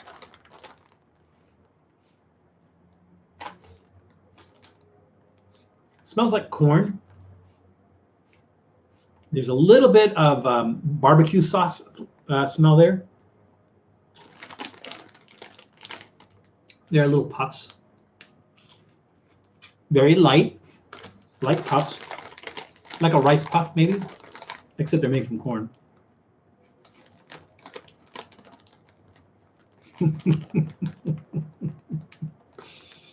If horses don't have 8 legs, clustered eyes, and a trunk-sized furry abdomen, what have I been riding around my wrench in? I don't know. Take pictures.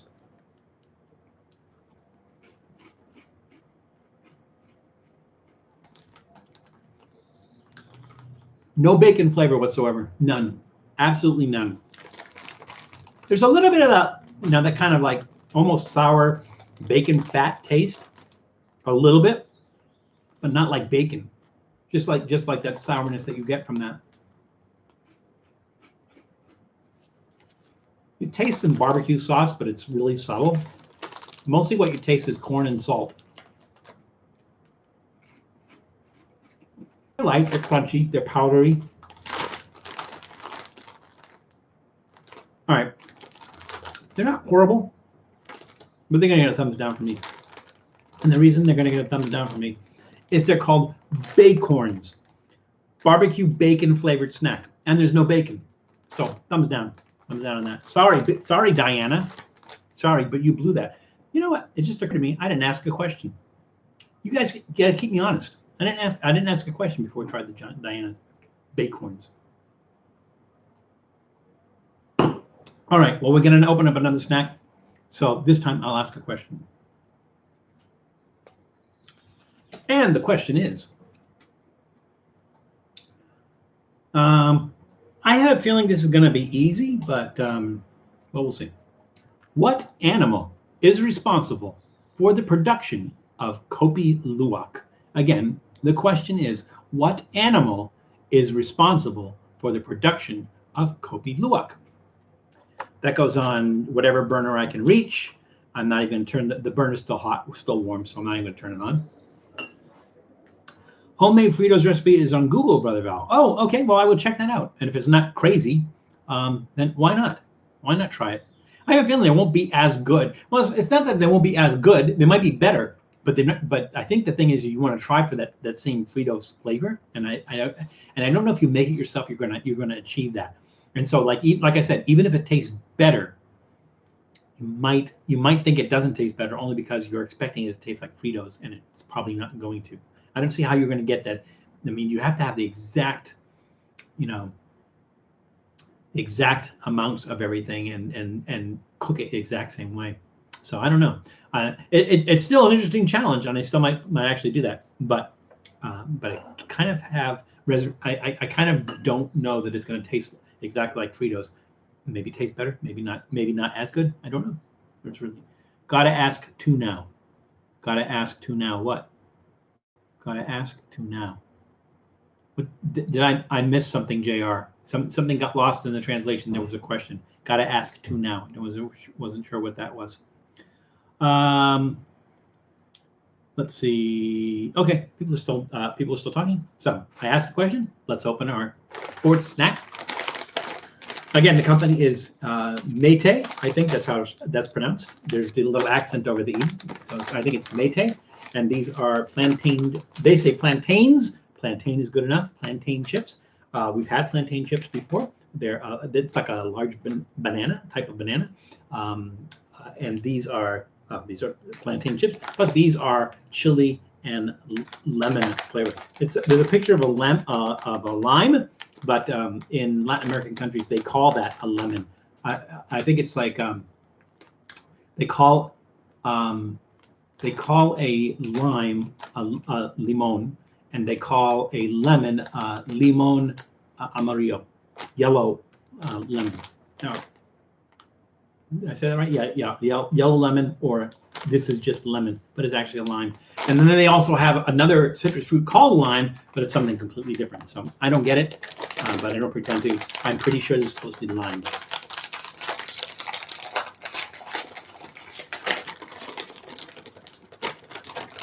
Oh, got to ask 2 questions because I forgot to ask a question. Okay, we'll catch up on the end. So at the end, we'll ask an extra question. Just remind me. Not much of a smell at all. Now you can see that kind of banana shape. It's like they slice them this way. No, not like this way, kind of that way to get that elongated shape. Nice crunch. Ooh. You get the acid from that lime right off the bat. Not getting the chili heat, but you might have to eat more. Oh, there it is. Comes in the back. Doesn't have that chili flavor as much as it has the chili heat, though.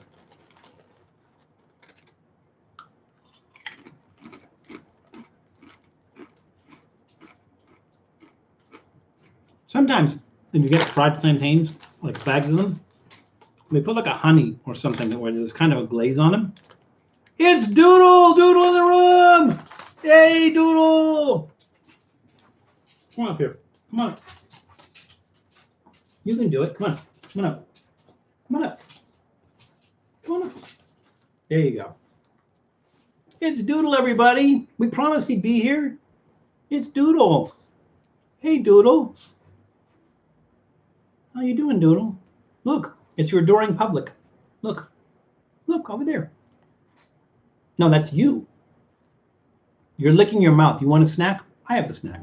You can have a snack. Doodle, everybody.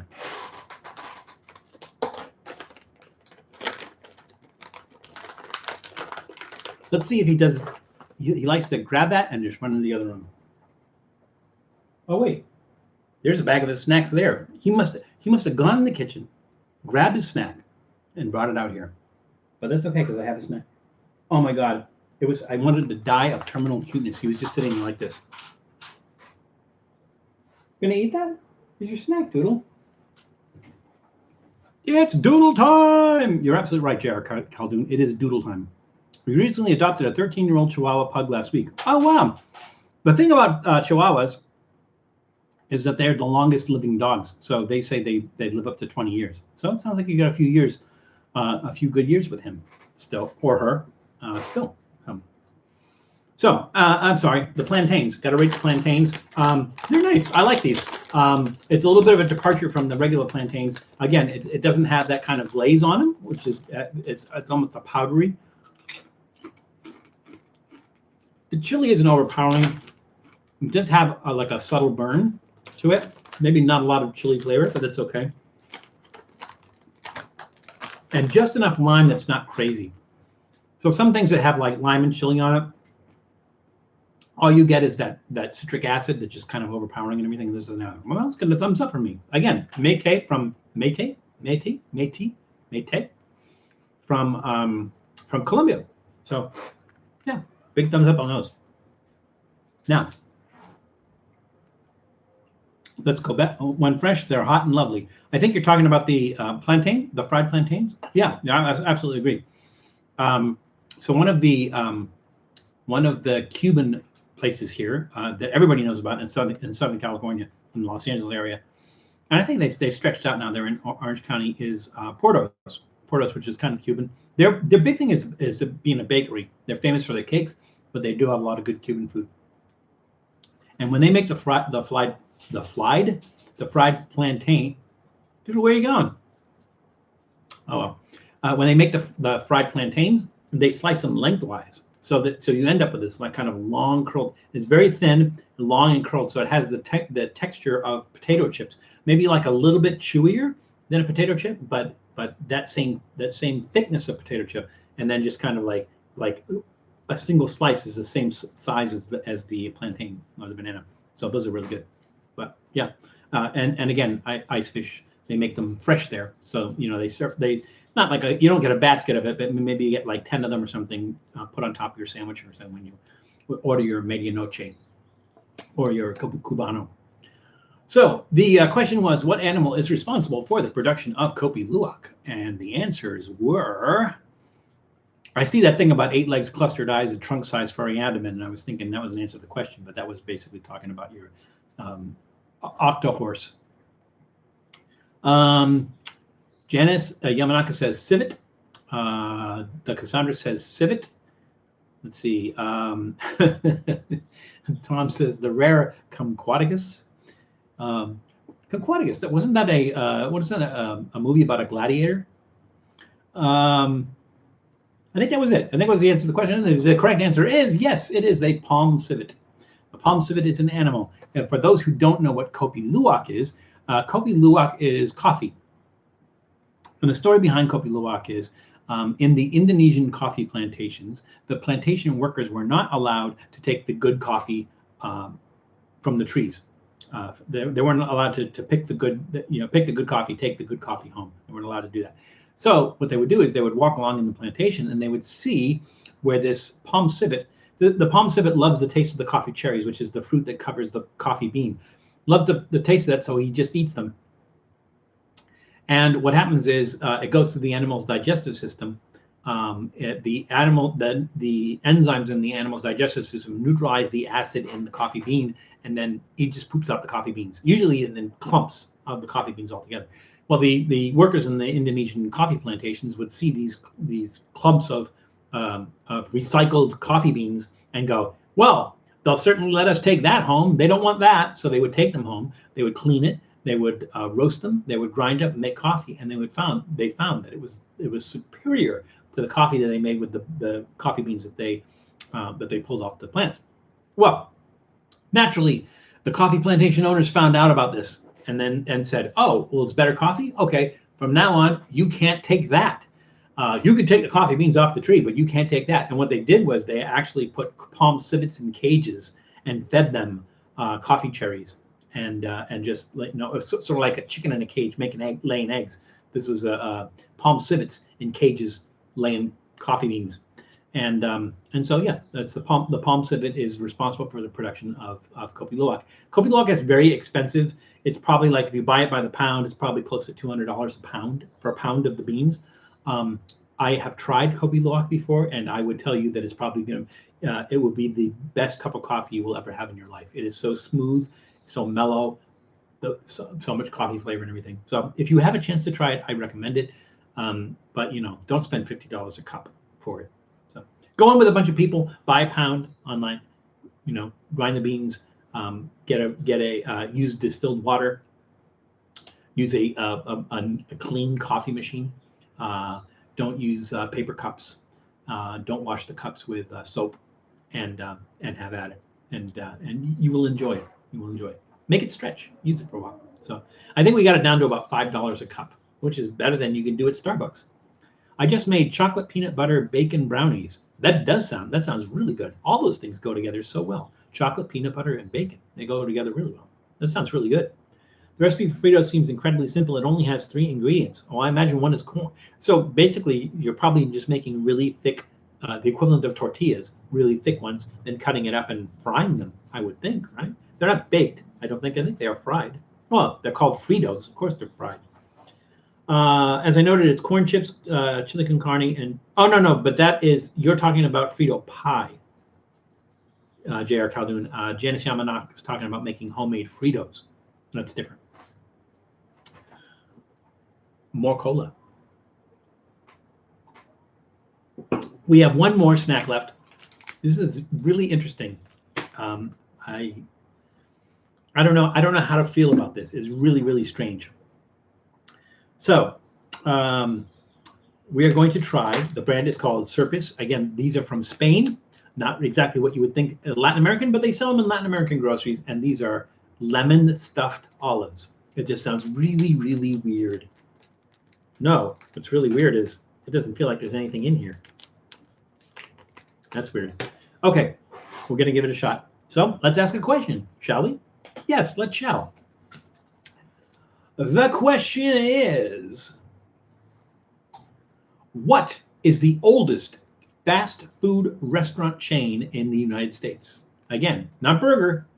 What is the oldest fast food restaurant chain in the United States?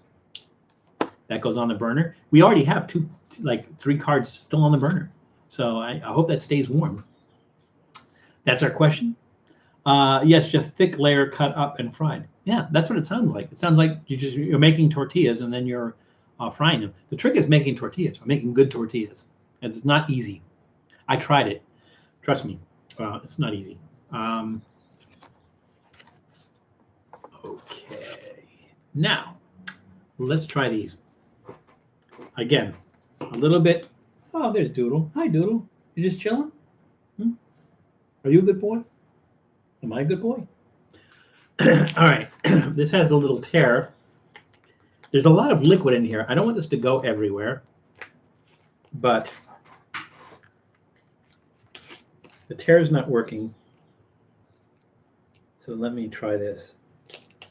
It looks like one of those resealable things. May not be. It is not. I don't know what that tear was for. It did absolutely nothing. So let's do this and pray it doesn't go everywhere. Oh, they're all chopped up. Woo! Woo! That's strong. All right, I had a little fork. Let's get some of these out. Oh, they're tiny little olives. These little guys. Really tiny. A lot of them are just kind of broken up.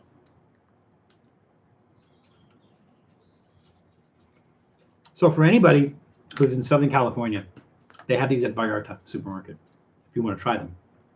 But we'll find out in a second. Here we go. Lemon stuffed olives. Cheers.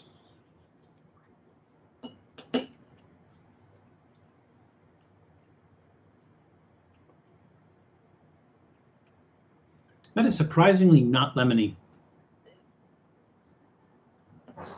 Why is that surprisingly not lemony?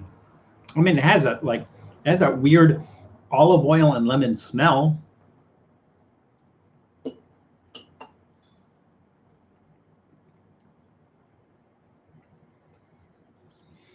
There it is. You do get that lemon taste, but it's like you don't really get the acid from the lemon in there. It's really weird. I don't know if the oil, the olive oil, well, the olives are pickled or brined, so I don't know if the brine tones down the acid from the lemons, but to me, it's like there's a lemon zest flavor, but the little pieces of lemon inside there don't really have a strong lemon taste. Kind of weird.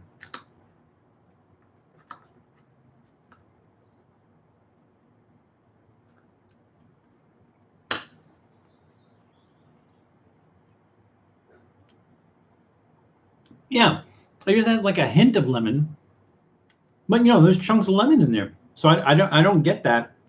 Why there's only like a hint of lemon in there? You just kind of get that. You kind of get the fruitiness of the lemon. None of the acid in the lemon.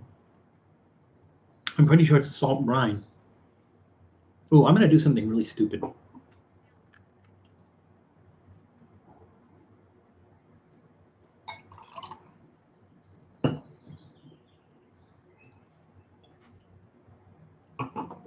besides that, which was really stupid.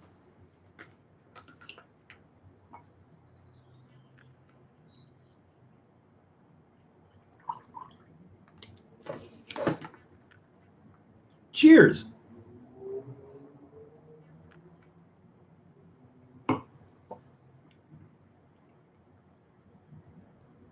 That's not good. It tastes like olive brine. Now, I've had pickle brine.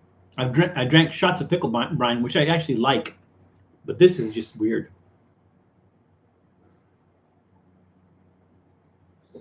It is like hopped up olives with a saltiness. Mm. The olives themselves, I'm gonna give them a thumbs in the middle. I just kind of wish there was more of a lemony flavor because it only seemed like a hint of lemony flavor. So that's why it's gonna get a thumbs in the middle. I mean, they're not bad, they're not terrible, but they're not gonna get a thumbs up. Drinking the brine, don't do it. I took one for the team, so you don't have to. El Marijuana 209 in the room. Welcome, EM.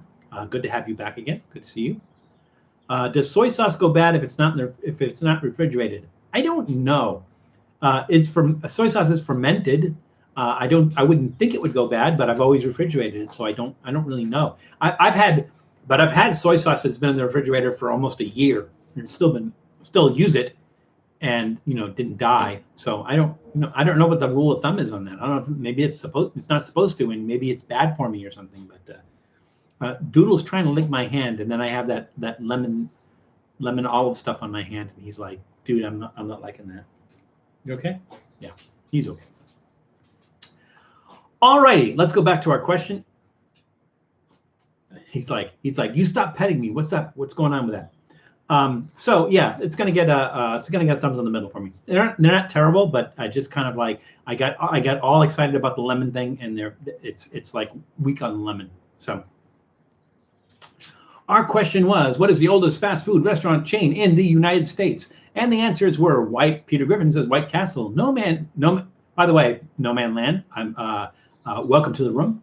And I apologize to you because I think in our last live stream, I didn't acknowledge you at the end of the thing. I didn't see you sneak into the room, and so I didn't acknowledge you. So again, accept my apologies for not acknowledge you on the last live stream. So welcome, No Man Land.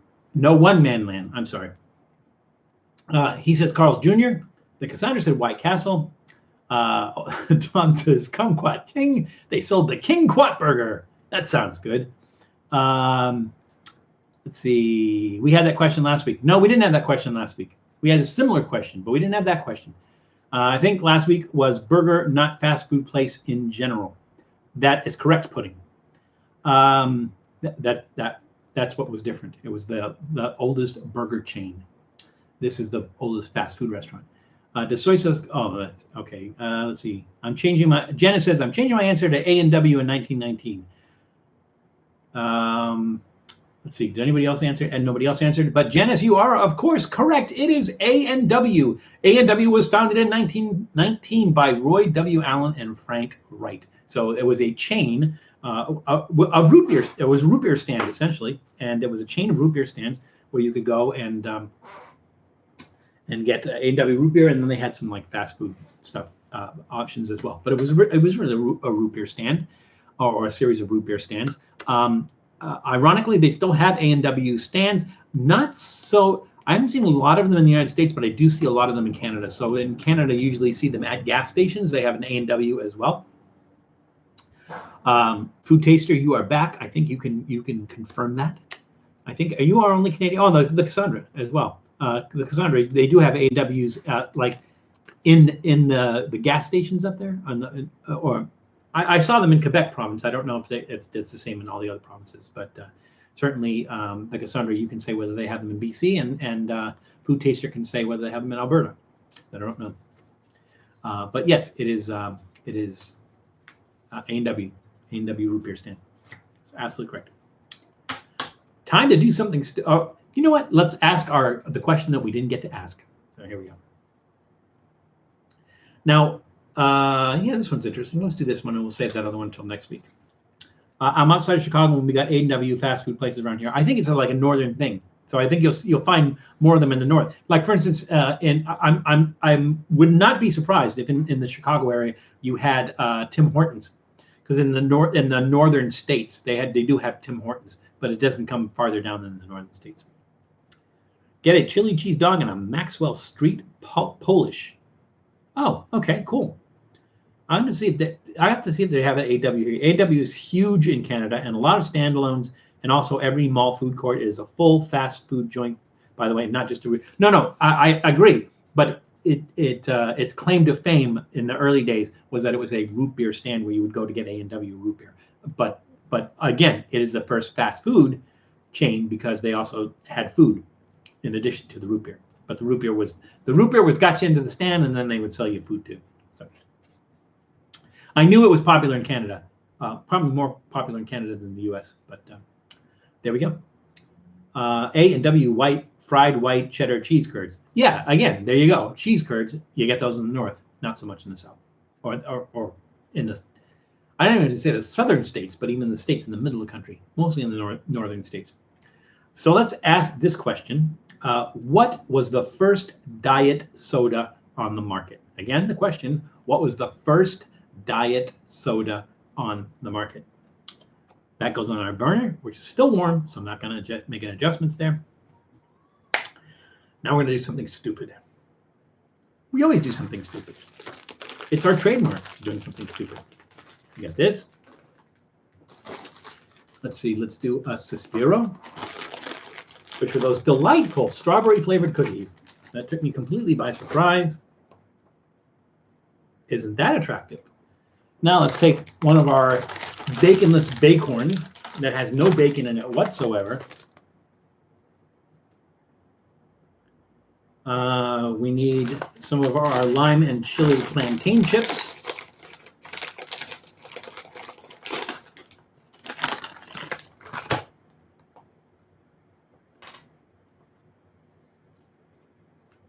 I think we got 4. We just need one more, which is our olives.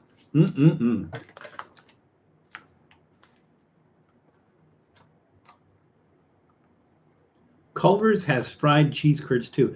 There's not a lot of Culver's around here, but I think there might be some. I think Janice, correct me if I'm wrong. Didn't you say that there's some Culver's down near you? How am I going to do this? These olives are going to go everywhere here. Oh, that's what I use, the smushy one.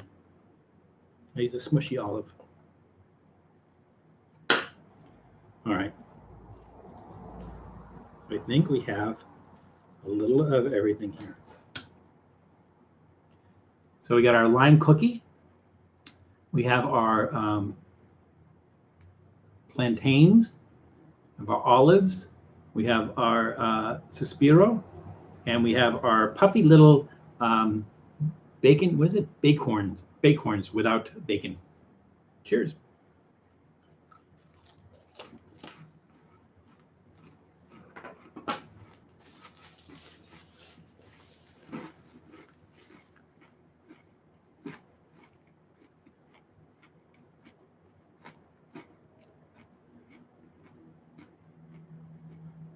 All I taste is olives.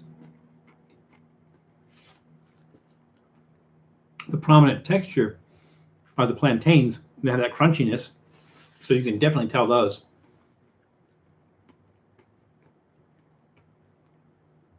I'm getting a lot of the sweetness from the lime cookies. It's an odd combination. It's not as horrible as it sounds, but it's not good. Yeah. So the first flavor you get is right off the bat is you get the olives. Then the strawberry cookies, they're gone. You don't taste those at all. You get the texture of the plantains, and then the sweetness from the cookies, from the lime cookies. Thumbs down. I mean, again, it's not horrible. It's not great either. So, such is life. All right.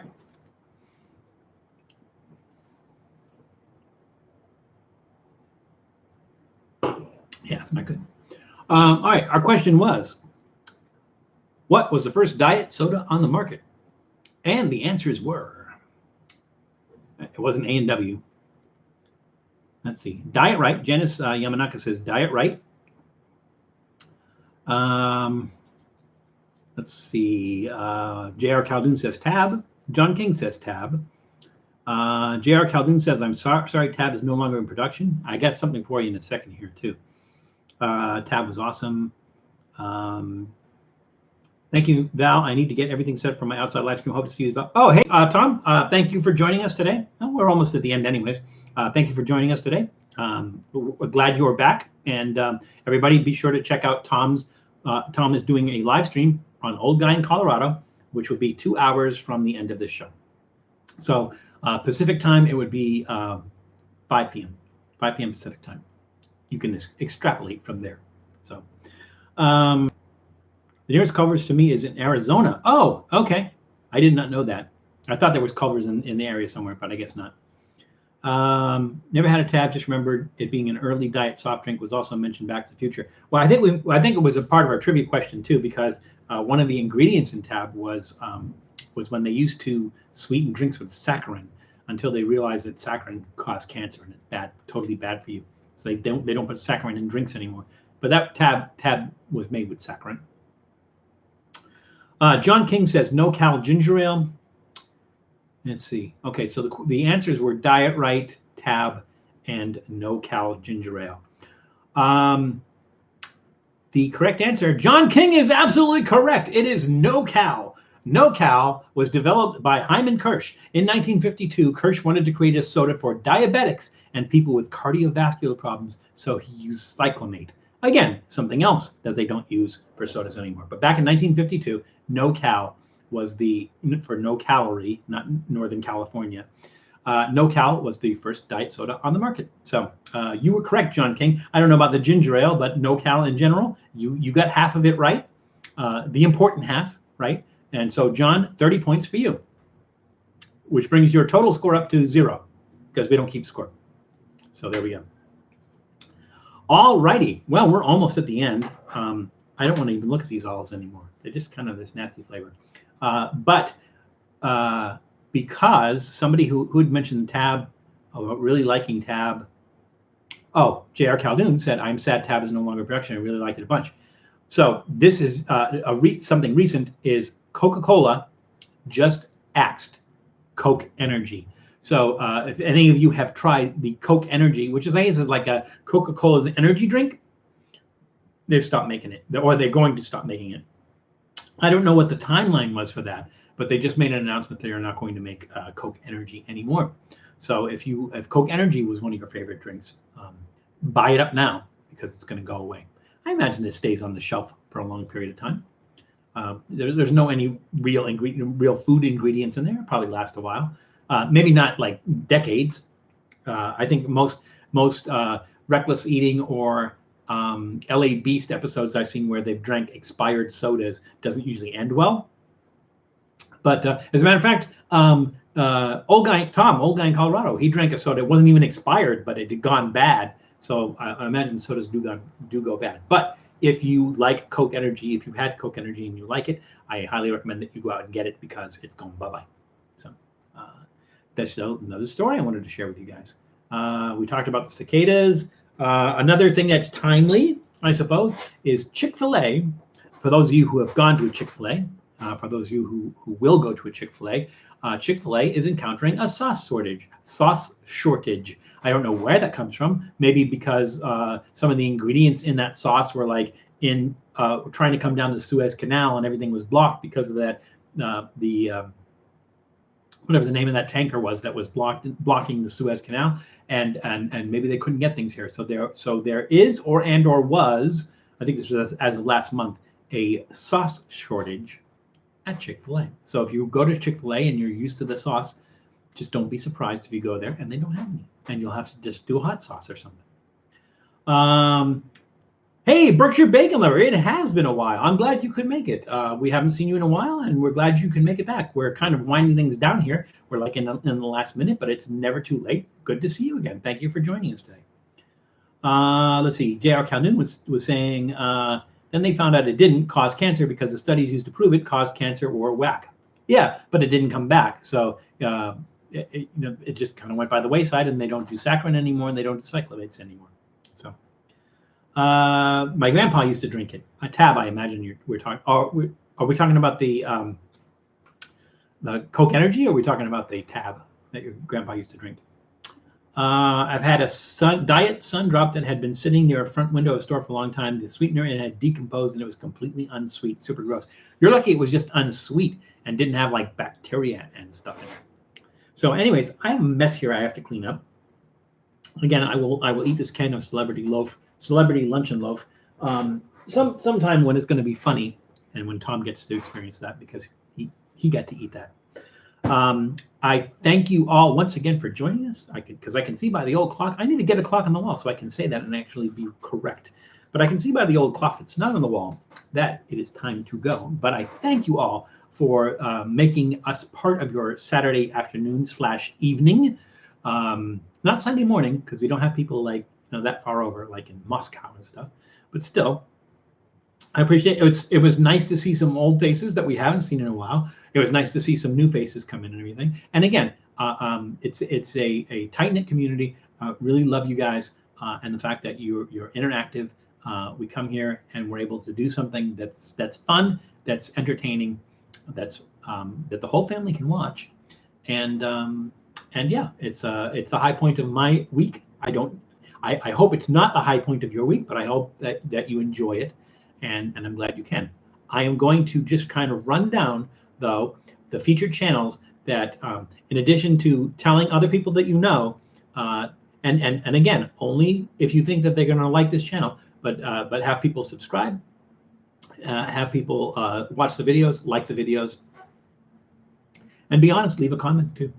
And also the featured channels of other people who have been on in our live chat or have been talked about in our live chat. So that includes Reckless Eating, Rob Switch Reviews, Janice Yamanaka, Old Guy in Colorado, Beyond Seattle Eats, Dallas D Sports, Hawaiian Can Cook, Freak Eating, Q the Critic, Hillbilly Select Reviews, Curbside Pickup, Wander Wisely, and then from the UK, Snackhead Cowboy, from Mexico, Cereal File, and from Canada, Food Taster TV, The Trips, Jackie Hero, Food Reviews, and The Cassandra. So please go to their channels, give them some love as well, like the videos, subscribe, and let's help each other out. So that's what it's all about because it's crazy out there. So please be careful.